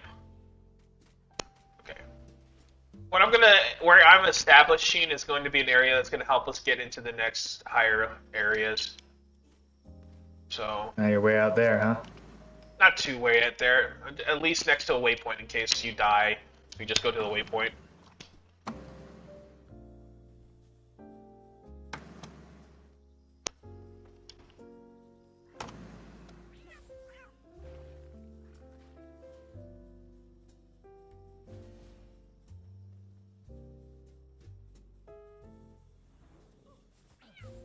Get him. You see some really interesting pals that night, I'll say. Mm-hmm. Those ones that look like witch doctor ravens. Oh yeah, I think we got at least one or two of those. Yeah, I'm heading down to this south area, see if there's somewhere to go further from here. The south, there's a area we're gonna have to get to eventually. That's gonna I think it's just ocean, really, just mostly ocean.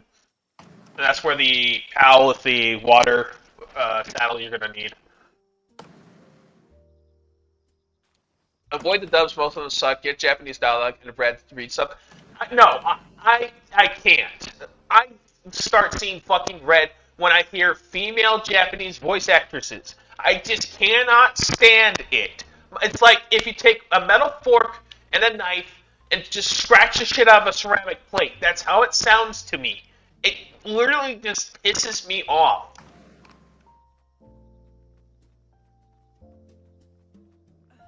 Alright. I mean, mostly I'm with, the light novel and the manga crowd, so... anime, honestly, I read faster than I watch. And the anime usually also has some changes to the source material that I'm typically not happy with, so... I mean, true. I mean, yeah. Fucking Scott Pilgrim vs. the World. I saw snippets, and I think I read some of the comic. But basically, they just made it lesbian the show, too. I'm like, cool. But I didn't see that one coming now, did I? They took a small joke that was, sort of the thing of Ramona Flowers, of, one of her exes being, a bisexual thing. It's like, cool, funny, haha. It's like, whatever. It's the quirkiness of the book, but they turned it into full episodes, and now Kim is completely gay, which I was okay. Yeah, no, again, like Scott Pilgrim fell to fucking DEI. It was, I mean, it's a fucking Canadian. It's Canadian Toronto shit. Like, come on. Well, I really loved Like the it was, video game that was released on the Xbox Arcade, the Xbox 360 yeah, Arcade. That's where I get yeah, most of but my that's because inspiration. that just followed the comic storyline though. So, like, they didn't write their own story for it. It was just a fucking beat 'em up set to the background of the main game. Right. Like, but just because but that's the thing is like just because someone can make decent fucking gameplay attached to an IP does not mean that the IP is good. Do you not like Scott Pilgrim at all? I liked it when I was way younger. I don't look back on it quite as fondly. I mean, with everything you're seeing nowadays, yeah, you can see the. Okay, that's a 304. Ramona Flowers is a 304, of course. I mean, 7X's was comedically big at the time. If it was written today, I was like 7 evil ex-boyfriends. Like, that's a lot of boyfriends. That seems kind of big for someone in fucking college. But then it's like, oh, only 7? She's still single digits? She's technically a virgin at this point. By today's standards. Alright, base has been established. This will be a good clearing. And there's been a pals with some resources. I think cotton candy pals, the woolly pal, the cotton candy is used for medicine or something. So. But I don't know. I enjoyed going to the movie, watching the live action. I think I like the humor and pacing of that. But I did not like Michael Cera. Why did they put that fucking troglodyte on any movie? Why is he an actor to begin with? He looks like my brother's expression every time I asked him a serious question about anything, and he just looks like, oh, pathetic. Like, okay, cool. Yeah, it was Michael Cera was a very confusing choice. Yeah. When I see Scott, I don't think Michael Cera. No, like, for lack of a better word, like, Scott is kind of bulky. Like, the dude, literally, apparently, according to Volume 1, like, best fighter in the province. Like, so, literally, the best fighter in all of Ontario. Michael Cera. No. I mean, maybe they were going for too comedy, and at the time you had, I think, maybe, what's the psycho Jew feminist psycho? Oh, Seth Rogen. Seth Rogen. Like with Pineapple. I think he was in like was it Superbad? No, not Super. I think they were going more comedic than like, which I guess. Fuck it. No, Michael Cera. Go home. You're no longer an actor. No one wants you. Bye. Yeah. Tired of you. Yeah, it's like, sorry, Mike. I don't know how you are as a person, but like, you do not pull off fighter In any scenario. like tech geek. Like Static Shock. Yeah, Static Shock. Love that cartoon. That's the thing. Like he could pull off like the tech guy in Static Shock. I don't think I remember that. It's been forever. Yeah, like Static had like a tech like sidekick Oh, who like was like Tucker blonde, from Danny Phantom. Yeah, basically like you had you had the races inverted from Danny Phantom, but just have Michael Cera do blackface. We have a live action Danny Phantom with the Tucker kids, just Michael Cera in blackface. He fits the role so well. That's the thing. It's like that's the archetype that Michael Cera fits, not fighter. Main character fighter gets Oldie's girlfriend and exes. Not once did I believe like these girls dated him. Like Like the most honest line of the movie is when like Knives says that like she's out of Scott's league, and it's like, yes, everybody can fucking see that. I did like the part at the end where like I have to face myself, and just cause him walking out, he's like, hey, he's actually a cool guy. Just mega Scott. Yeah, well, no, but I think that that's also very indicative of Scott's character, is that Scott's not a good person. But of course, the anti-Scott is a good person. Yeah, that makes sense. I enjoyed the video game a lot more because of the mechanics, and that's kind of like mechanically the way it played and the upgrades and the characters' movesets. I was addicted to. That's the thing. Is like, if you didn't have the story, like the game works perfectly fine on its own. Like you don't, like you didn't need any of the story, any of the previous context to enjoy the game. It's just here's a fucking beat 'em up done in the comic book style. Yeah, and that's the kind of what it's really well animated. That's it. Yeah, I love the sprites. The sprites are great. That's kind of what I want to do with the Citrus events, like video game, like the 2D beat 'em up. I think that would be a great idea. I mean, I've been experimenting with drawing a pixel animation for you. I'm like, you know what? Fuck it. Why not? Like, I have all the time in the world. I can probably make a video game, you know, as best I can with the art. I mean, I need to get back into drawing. It's been forever. But I think I really want to do that. And just have it in that sort of, like, beat 'em up style. I think maybe I have something there. I mean, I got these interesting character designs, maybe. At least to me. But, yeah. Fuck it.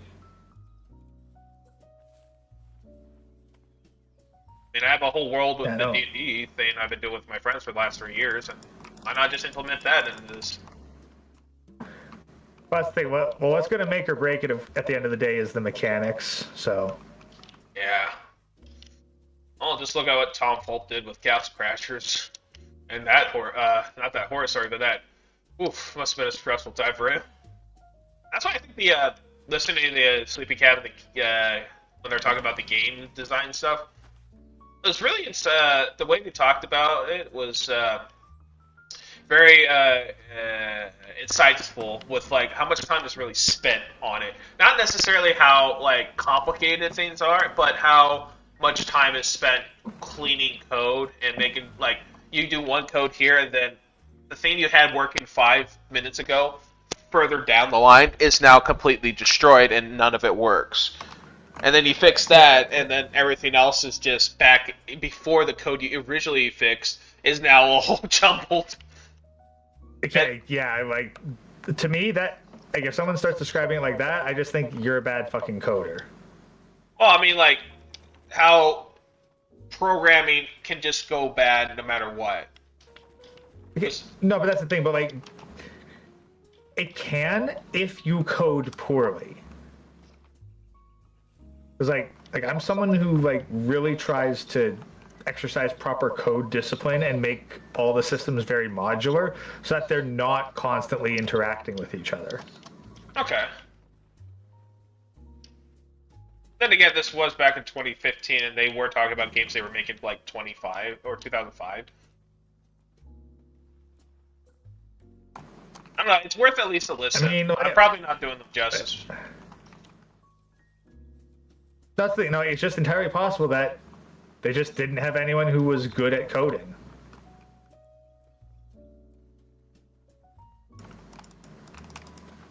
There's plenty of fucking good salt. Okay, now I'm fucking dead. Where are you? Pretty far away. I think I can get you. Okay. Worth a shot. Yeah, no, I got mangled by a whole pack of wolves. Oh, Dire House. Yeah. I like those guys. They're really fun to ride. But they do attack you on sight. And their Palworld states that they once were man's best friend, but then something happened and now they've reverted back to enemies with people. Guess we stopped feeding them or something. I think I like the vagueness the Palworld kind of give us. It gives us like our own interpretation of what could have happened. Okay, you're...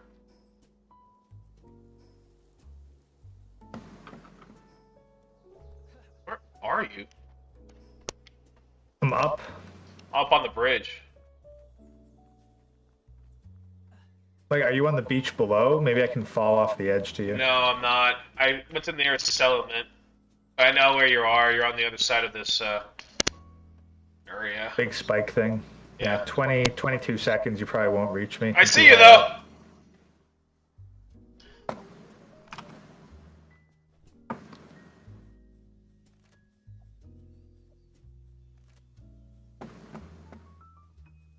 Oh. 2, 1. Ah, fuck! So close. Okay, don't grab my shit though, because then we have to fucking sort it all. Why is there a nest egg here? You need to like clarify. The dire holes that killed you are protecting a nest full of like pal eggs. Shit ton of pal eggs. Well, I mean, apparently pals reproduce via eggs, so. How they just disappeared. I don't know. This game's scaring me. I think it's haunted.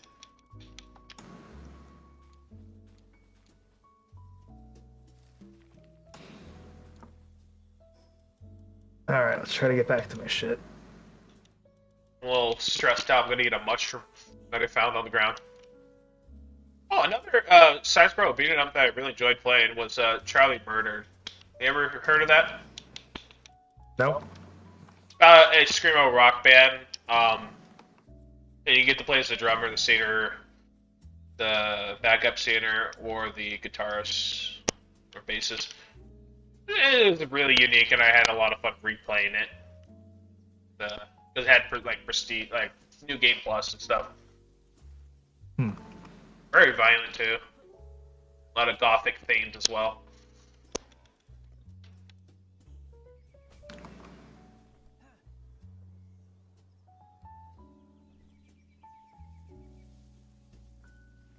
See ya.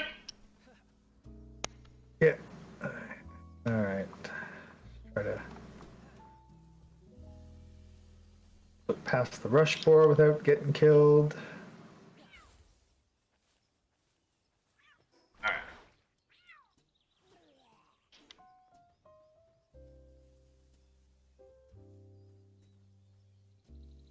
Shit.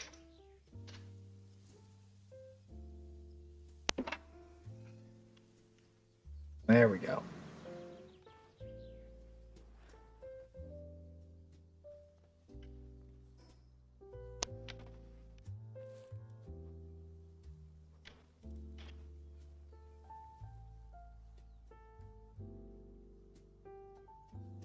Okay, good there. Equip everything.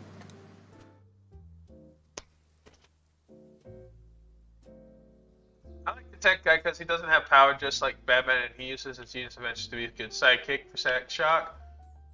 Not fond of the show, but it's the only thing on, so I make do. The Static Shock is the only thing that's on right now for you, Ash? Huh. It's the same. Huh. Right? Superhero characters, you know, kid superhero characters, I don't know why it's so hard. You have to understand they're not going to be all good like the, what was the best example I have is the remake of Charlie and the Chocolate Factory with with Tim Burton. That Charlie was apparently Jesus Christ reincarnated, the way they treat it. Like, they're not going to be all good. They're kids. So, I mean, well, did you see the original? Like, that Charlie was like basically a saint as well. well, he drank the fizzy pop and messed up. His You know. grandpa fucking convinced him to drink the fucking fizzy pop. True. I don't know. I Like, wasn't making a Grandpa was comparison more to of the a old mess. one because I don't remember the old one as much. I just remember Gene Wilder scarring me with a tunnel scene that I'll never fucking forget. Out of nowhere, just to kick me in the nuts. So I don't remember the old one as much. I just remember the new one because I saw that one's a bit older. But it's like, don't do that. You know, don't make them all pure goody goodies because no one likes a Mary Sue. You know, kids have to be kids. They have to learn. They have to make mistakes. They have to, and not just mistakes where they're like, "Uh-oh, sharing is caring," because that's not really interesting. Kids have to learn morality. You know, kids learn that, and Well, it's yeah, tough. but the thing is, you had like 5 other shitty kids to like make examples. Yeah. Like the whole point of Charlie was that he was the only kid good enough to be worthy of inheriting the factory. I think it was more honest when I read the book. He was the most honest. No, in the book he was the only one that didn't do anything stupid. I feel like the lesson was honesty. No, what honesty? What? Well, most of the what kids pretended that they were all the kids had certain perceptions of themselves that were not honest about who they really were. Shit kids. Charlie was, I think, the only one. No, like fucking Mike TV was addicted to fucking television and he wanted to be a part of it no matter what. Violet had her like freaking gum chewing thing. Like her putting her gum behind her ear was something that was constantly referenced. Veruca was such a greedy bitch that she tried to steal from the fucking squirrels. Yeah, she just tried to. She thought she deserved it because she's her. She's that, that guy. And Augustus Gloop was a fucking glut. Glut. It's there. I must eat. I mean, to be honest, I think it's just the 7 deadly sins. There was no test of honesty. Well, I'm thinking the Gobstopper scene. The Gene Wilder version had the test of honesty. Okay, then that was not in the original book. The Everlasting Gobstoppers was at most mentioned briefly in the original book, but there was that's right. There was no challenge of them. I think I'm mixing all the movies together at once, and that's why I need to go rewatch them. Because I remember the parts in the first one. Charlie one quite a bit. So I also read Roald Dahl's book a few times. You know, not many people know that there's the Glass Elevator book, the sequel. Yeah, Charlie in the Glass Elevator. Yeah, where they go to his house, they take the fucking grandparents and they shove the grandparents and the bed into the glass elevator and go off on some weird, wacky adventure. Yeah, I need to reread the book. I think I actually enjoyed reading it when I was younger, but I need to reread it because I'm blending all the movies together, and I shouldn't be. Yeah, I'm also exhausted. So. Yeah. All right. But how's the base? Is this a shiny pal? I think they're called Luckies. Luckies? It's an ice hedgehog. They literally did a recolor. We're already at fucking reskins, guys. Oh no, it's just a different element type of it. Yeah, but okay, that's still not good. Like, sorry, guys, don't be recycling designs like when we haven't even gotten to the fucking level 20 area.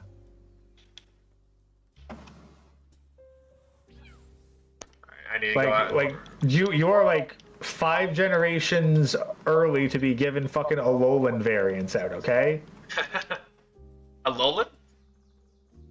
Yeah, in Pokemon, like starting with Sun and Moon, you had the Alola Islands, which is like pseudo Hawaii, and there were different variations of Pokemon, and they were the Alolan version. So you had like an icy, like Vulpix that was like white instead of orange. Oh. So it's like, guys, like don't be giving me a fucking like icy version of an electric hedgehog. You were like a couple decades and a few generations too early to be recycling your character designs. Yeah, imagine Gray's eyes starts bulging. I'm watching you. Well, there's gonna be a few of those out there. And I think the Foxbox has an ice variant in the colder climates. Pretty sure. Yeah, it's just like, do I get why they do it? Sure. Do I disapprove of it? Yes. Like if I'm out here looking for if part of the discovery is finding all these unique species of creatures, then I need to have a whole bunch of unique species of creatures. Don't be giving me reskins. Cream, do you have like the merciful trait or something? Like Cream is just not able to finish the job. Yeah, that has the same thing.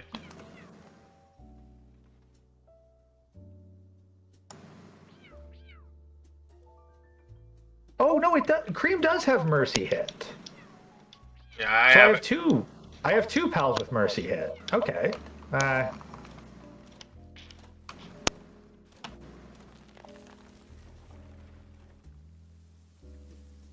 Didn't realize. Didn't Also- realize Cream had mercy hit. Makes me like him even more. Yeah. When we get the PAL extractor, we'll sacrifice all the crevices so that your cream can get stronger. It's gonna come out roided out as shit with biceps and everything. Point me in the direction, father.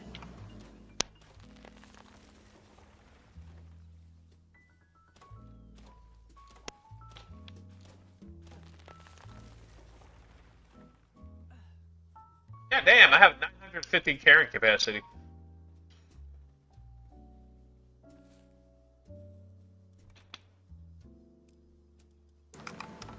Oh.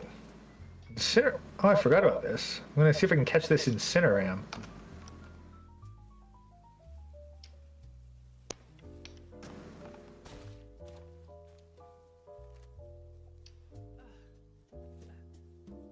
Shit ton of wood, not a whole lot of stones of mine. It's fine.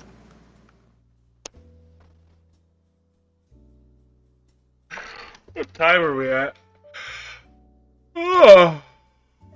Here, Cat, hit this thing. We're at 2 hours. Damn.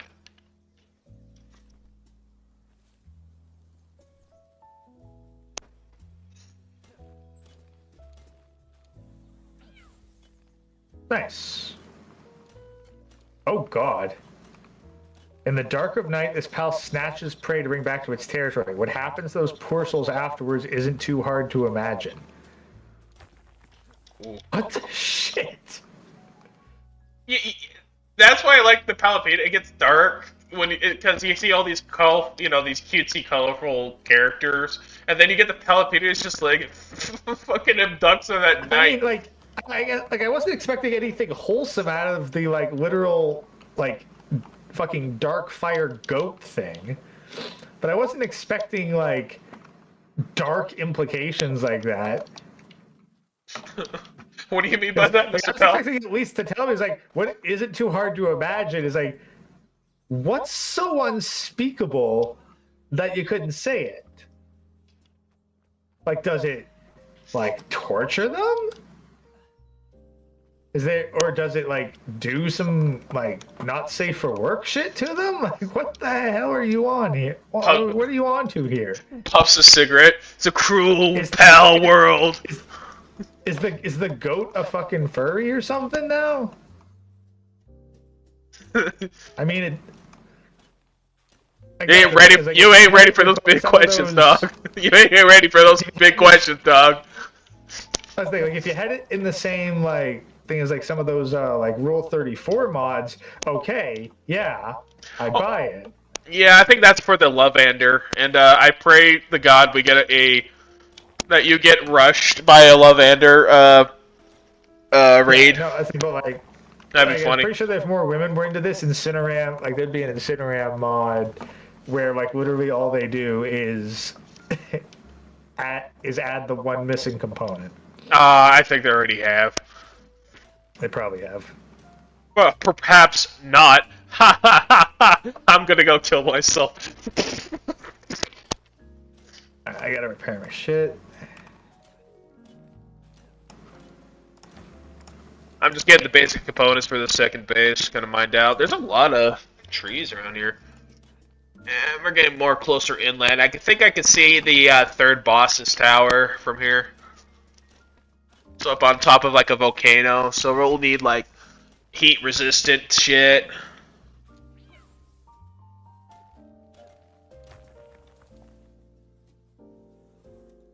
Oh yeah, how are the pals doing at the base? Are they any of them sick? they're getting hungry. Yeah. I wonder, like, maybe do we not have like enough berry production for them? We probably need to look at like balancing that out. Yeah, we are. Yeah, our berry production is surprisingly low. I think that the problem is like now we dedicated like too many people to fucking farming the trees that now our food production's fallen off. Well, you can pick up the lift monks and throw them at the berry thing. It's probably the wheat too that they're trying to make as well. You could probably start making the flour and then start cooking. Yeah, I know. Like literally ran out of food here.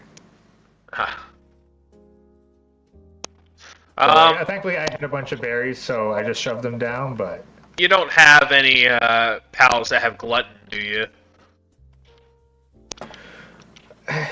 Like in me? No, like on the base. On the base, they'll eat a shit ton.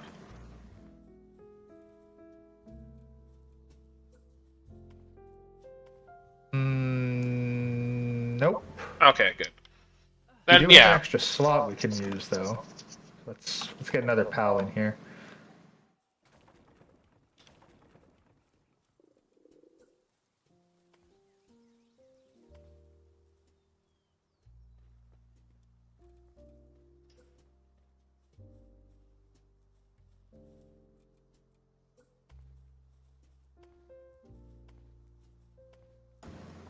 I'll add another Capriti in.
I don't know why, but I've already filled up my lower crate with just shit tons of pal eggs. This area probably has a shit ton of them. I don't know why.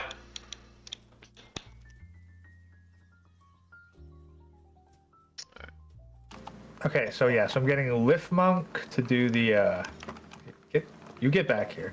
So yeah, so lift monk is going. Well, one lift monk is going to work on the trees. One lift monk is going to work on the berry bushes, and one Capriti is going to work on the wheat. Sounds good. Yeah, because like you can't just assign them to seed. You have to assign them to a certain like type of assignment. So, but if you assign them to like one like berry bush, then they'll do all the berry bushes.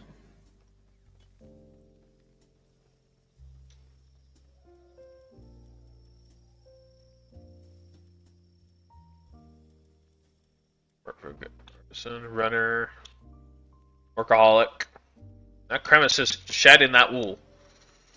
Cativa is a workaholic, really good. Oh yeah, Lucky gives them 15% work speed and attack 15%. That's good.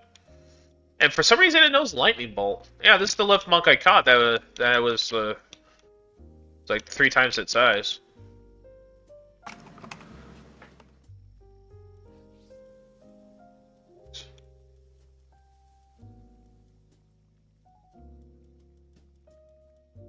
Alright, so we are... I need more leather supplies. What makes leather? Try to remember my old base. Now Vixen digs stuff up, like finds random stuff all the time in the farm. Dire Howl. Don't think so. I'm just guessing that like there is no like site for it. You just have to like go hunt pals. Well, if you put them in the farm, certain pals just give you resources. And I know I had one that was giving me a shit ton of leather. I just can't remember because I had a shit ton of pals I was capturing in my main world. What was it? Man, if I...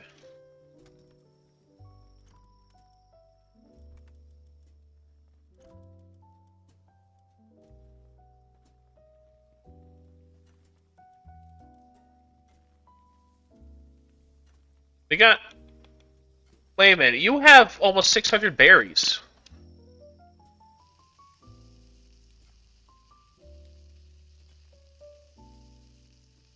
What? You have 600 berries. Me? Yeah, in the base. Well, yeah, I had a whole bunch in my pocket, and then I just tossed a bunch into the food container. But they were completely out when I got here. So, if they're empty, wherever they're putting the berries, they need to know to put them in there. Whoever's transporting. No, they did. Like, literally, the fields were completely unplanted. Like, the fields were unplanted, unwatered. Like, now things are operating properly, but they weren't before. I only put in 300. You've probably got another 300 in your pocket. I do not. I have 0 in my pocket. Weird. I started cooking on the base. I was like, wait a minute, we have like 595 berries. Where did those come from? Well, we didn't before, so. Somebody's been hoarding out on us. It could be you. It could be me. It could even be. Gets his head blown off by a left bug submachine gun. Yes, okay, so Vixie.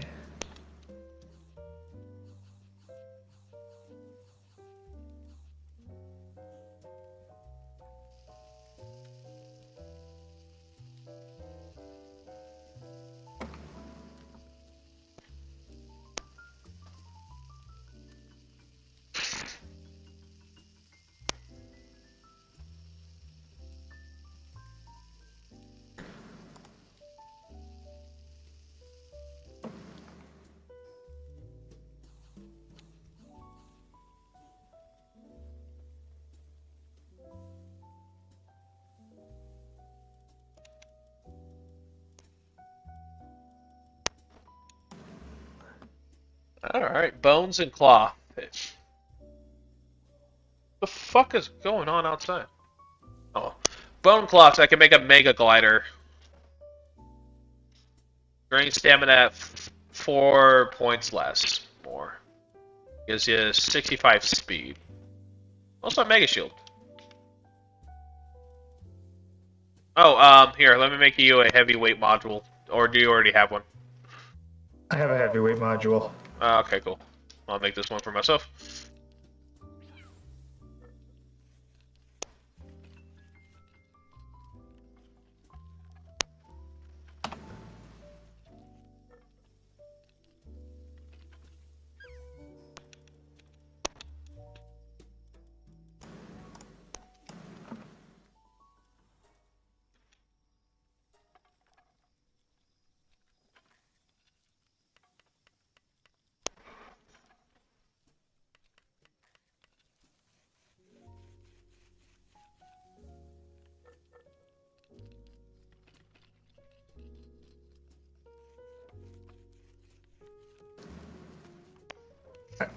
So if we get items for capturing, I'm probably just going to go on a bit of a capture spree.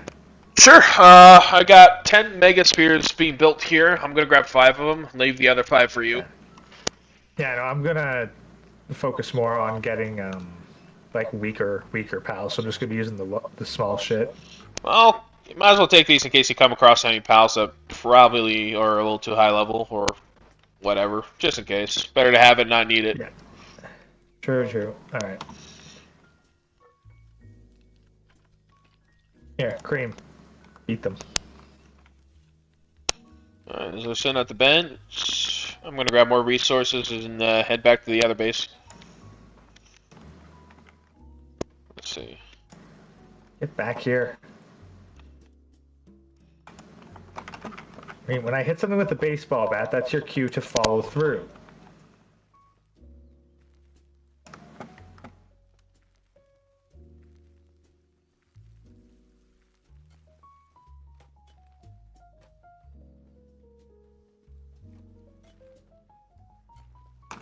There. See, creep. See how I creep?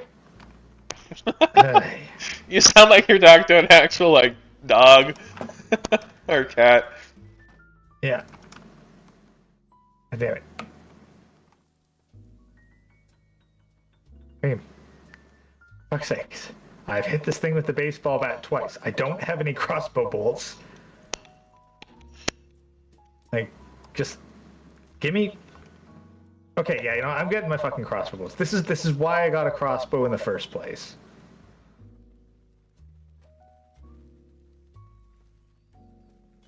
I was tired of chasing these buggers across the bloody map. Oh.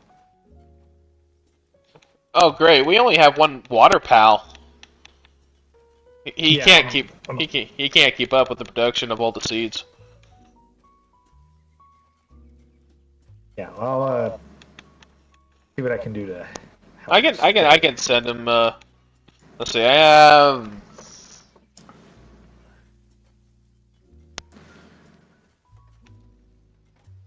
I can send a water pal to the base if you want me to.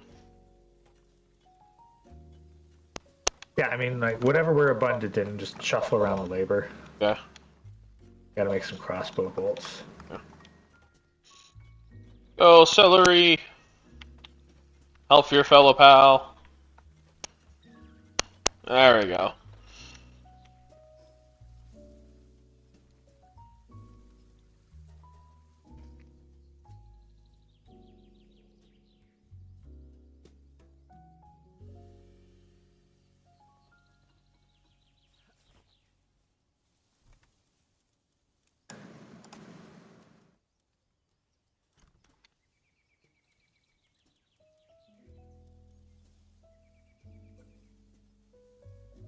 Crossbow, check. Where's... Okay, I can make the crossbow. Where's the bolts? It's just the arrows. Like the arrows from the beginning. It says... Just says use with the old bow, so I thought that you had to make separate stuff. Yeah, it's just bow and arrows. I mean, it's weird. The poison arrows only work with the poison crossbow. Yeah, that is weird.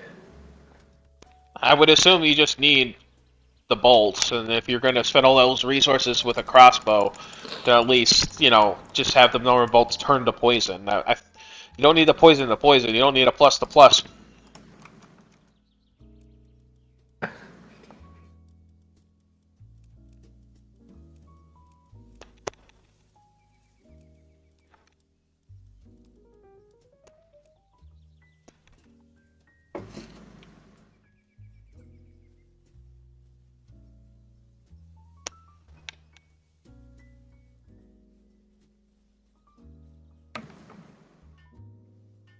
I mean, honestly, I'd take the Depresso off and put a water pal in his place. We really don't need the nighttime production.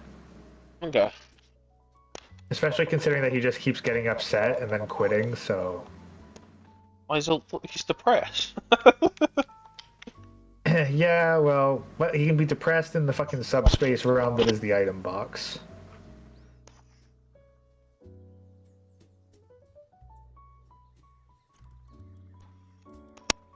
Training manual. I think I'm good on that. Oh yeah, repair bench.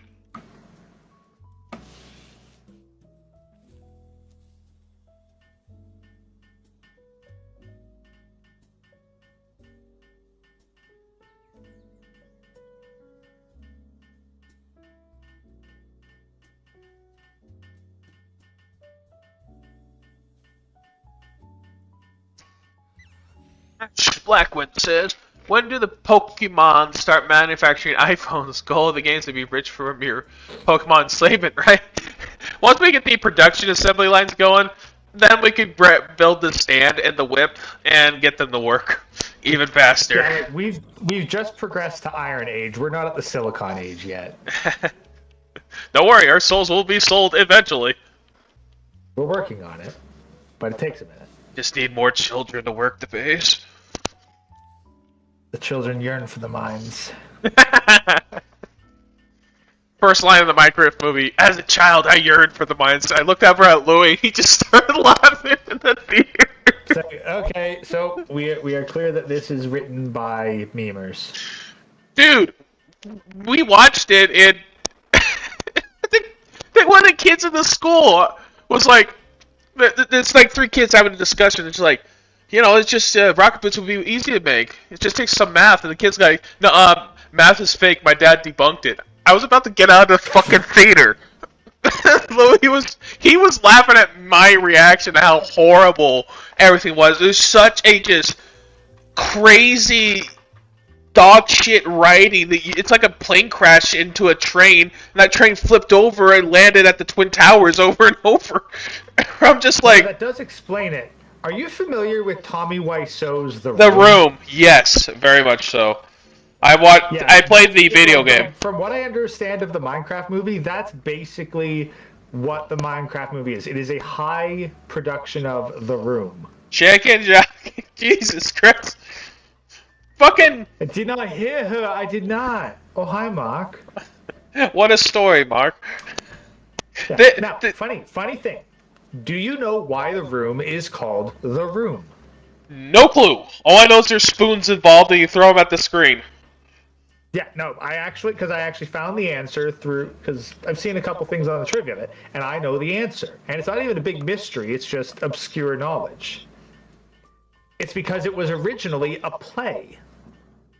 And it all took place in the one room. Huh? All right, so, you know how in the room, like, think about, like, the final scene where, like, Tommy fucking offs himself, right? Yeah. Think about all the other scenes in the movie that take place in that room. A lot. That's the thing.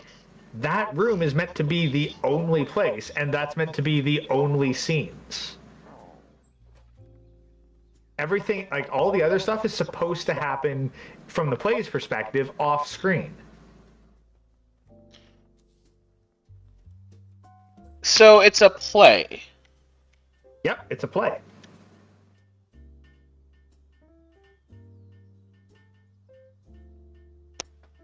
That would explain the kindergarten level of acting. Done, like in that, I'm willing to bet that every scene that wasn't in that room had to have an original script, like had to have a different script written with more hasty stuff. That's why it seems so like the dialogue is awkward, the pacing's weird.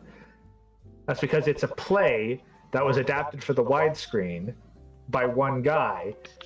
But honestly, I think it would have worked better as kind of an experimental. Like imagine, like I can imagine kind of like what The Room could have been.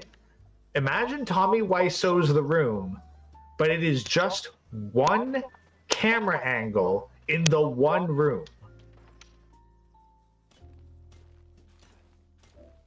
I'm thinking too much about this. I know, like, what you're... Huh. Are you saying it could have been, like, the biggest mindfuck of all time? No, I think it just could have been a neat experimental art film. Okay. Like, I'm not saying it's, like, an unappreciated gem. I just think that it tried to be something that it wasn't, and it would have been a better piece of art if it had kept its original vision. Right. Okay. Yeah, no, I'm not going to say it's like the Dark Souls 2 of movies. Okay. That goes over my head regardless. I'm sorry. Dark Souls 2, like... Okay, Dark Souls 2, like, a big... Like, now that I've started speedrunning it, I've really started to reappreciate Dark Souls 2. And the main problem with Dark Souls 2 is that, like, so much of it is missing. Like, Dark Souls 2 was robbed of its rightful place as the Empire Strikes Back of the Dark Souls series. Really? Yes. Like, if you look, like, Dark Souls 2 is the prototype for Elden Ring. I mean, when I got to the open world, like when you get past the witches or whatever at the cottage, it looked beautiful when I walked out there. And when I got that same sort of feeling when I played Elden Ring, before. Like, I played Dark Souls 2 after I beat Elden Ring. Yeah. But here's the thing, but Dark Souls 2 and Elden Ring both explore the rise and fall of various kingdoms. Like Dark Souls 1 and 3, they don't tackle that concept. Their stuff is far larger, I guess. Like, they're more like end of the world type stuff. But like Dark Souls 2 was like another civilization's rise and fall, as is Elden Ring's. Like, you're journeying through everything of the past, all the kingdoms of the past, and then ultimately you choose like the fate of the next cycle. Ash Like, Blackwood. the first piece of dialogue the Emerald Herald asks you is, "Are you the next monarch?" Like, you're the bearer of the curse, yes, but your goal, is to become the next monarch. You're meant to rule the next age. As in Elden Ring, you are the one who fixes the Erd tree and becomes Elden Lord.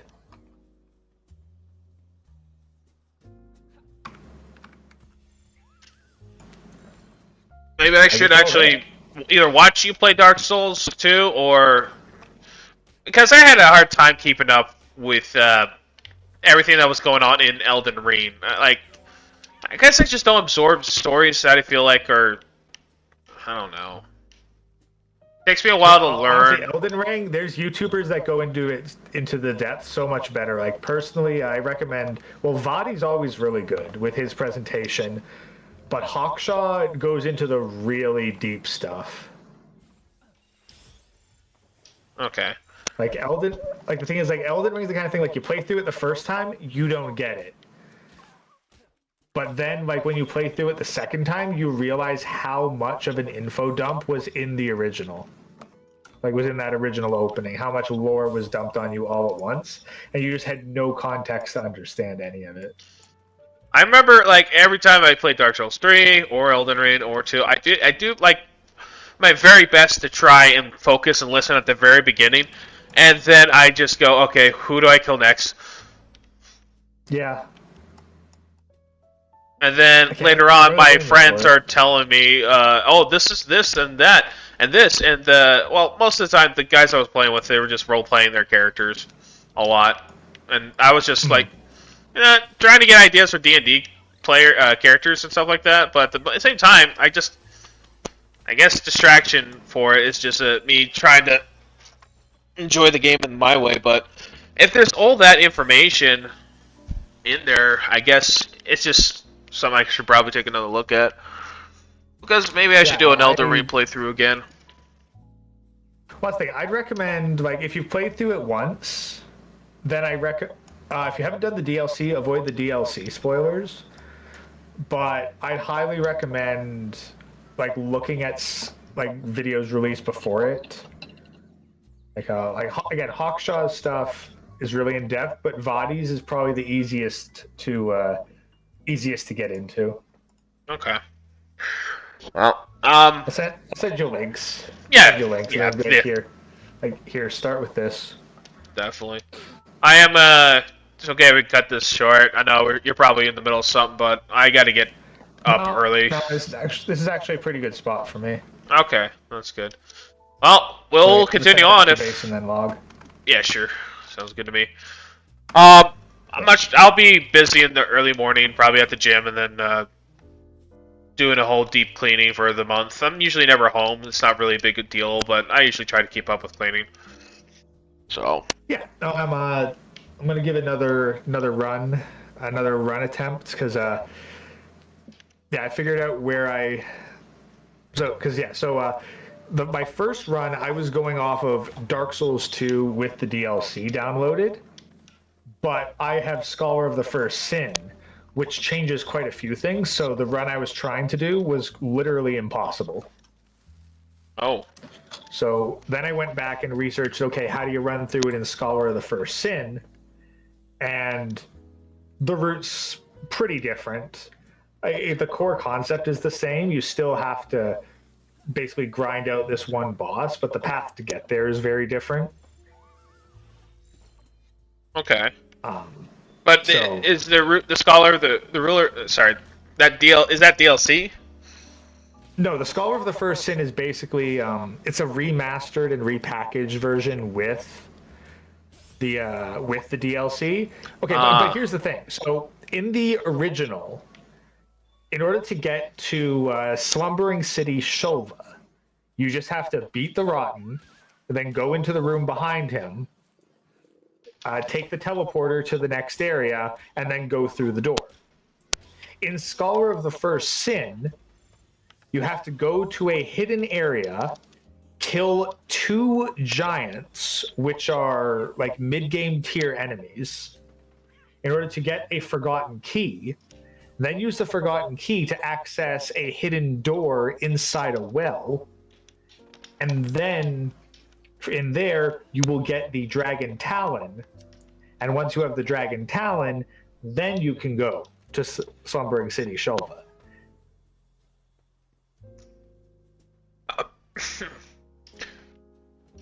That's a lot of stuff to remember. And were you testing that run earlier today, or right before you joined? Well, no, that's the thing. So what I was trying the Scholar run, but I was wondering, okay, how hard would it be to beat these giants? Like with the setup I have right now. So that, because like maybe I still want to go and like try to get this DLC item. So I tried that for a bit extra. And I was like, okay, I'm thinking these guys are pretty damn hard. And while the item would be good, I have to beat my head against a wall fighting these giants. It's not worth it. So, and ultimately unnecessary, I think. Well, so I'm probably not going to do the giant run. And then there's other stuff where there's this. Okay, so there's these items called fragment branches of yore. And you use them in order to thaw out petrified NPCs. And one of the problems in the original release was they actually had too many petrified NPCs. And some of them are actual characters that you're rescuing, others are just obstacles to doors. Scholar of the First Sin corrected it by matching the amount of fragment branches to the amount of like frozen spots, but in the original there's actually too many frozen to get them all in one run. So Scholar changes up some map stuff, and anyway, and I missed a fragment branch on the first one, and then I didn't realize where it was. So then I had to like look up and grab stuff on the side. So like with all that extra screwing around, I definitely spent an extra hour. But it's also like I'm just not that good with the bosses, and because the guy who I'm following, like his video, he gets through and like he'll beat every boss on the first attempt. So it's more training with the bosses, like the movement patterns and all that you need to focus on. I'm more familiar with the movement patterns. I mean, the dude is practicing speed runs, and I'm not even watching his best run. I'm just watching one of them that seems reasonable. And he's just playing with them, like he's just kicking their ass. He's not. I wouldn't say he's necessarily like playing with them. They're still rough on him. Like he still takes hits. He still struggles. Maybe we just need to see for ourselves. Beat them on the first attempt. I mean, I think with everything you described, I think I'll have a better time understanding if I maybe see one of these playthroughs or speedruns. If you want, you can link it to me or put in the link in the channel, and maybe we can get an idea of how Gray is going to floor Chaz, and we are now taking bets. Well, I'll probably post the speedrun attempt tomorrow. Green versus purple. You decide. Yeah, because I got about 2 weeks. I want to get at least one run attempt in per day. Okay. Well, I'll be available tomorrow after everything, and you'll see me. If you want to pal around anytime, you let me know. Sounds good. But I appreciate you joining me, and glad we're having a fun time here. And yeah, maybe we'll get more people on if the server can handle it. I don't know. We'll see. Sounds good. Alrighty. Thanks y'all for joining, and great. You have a good night.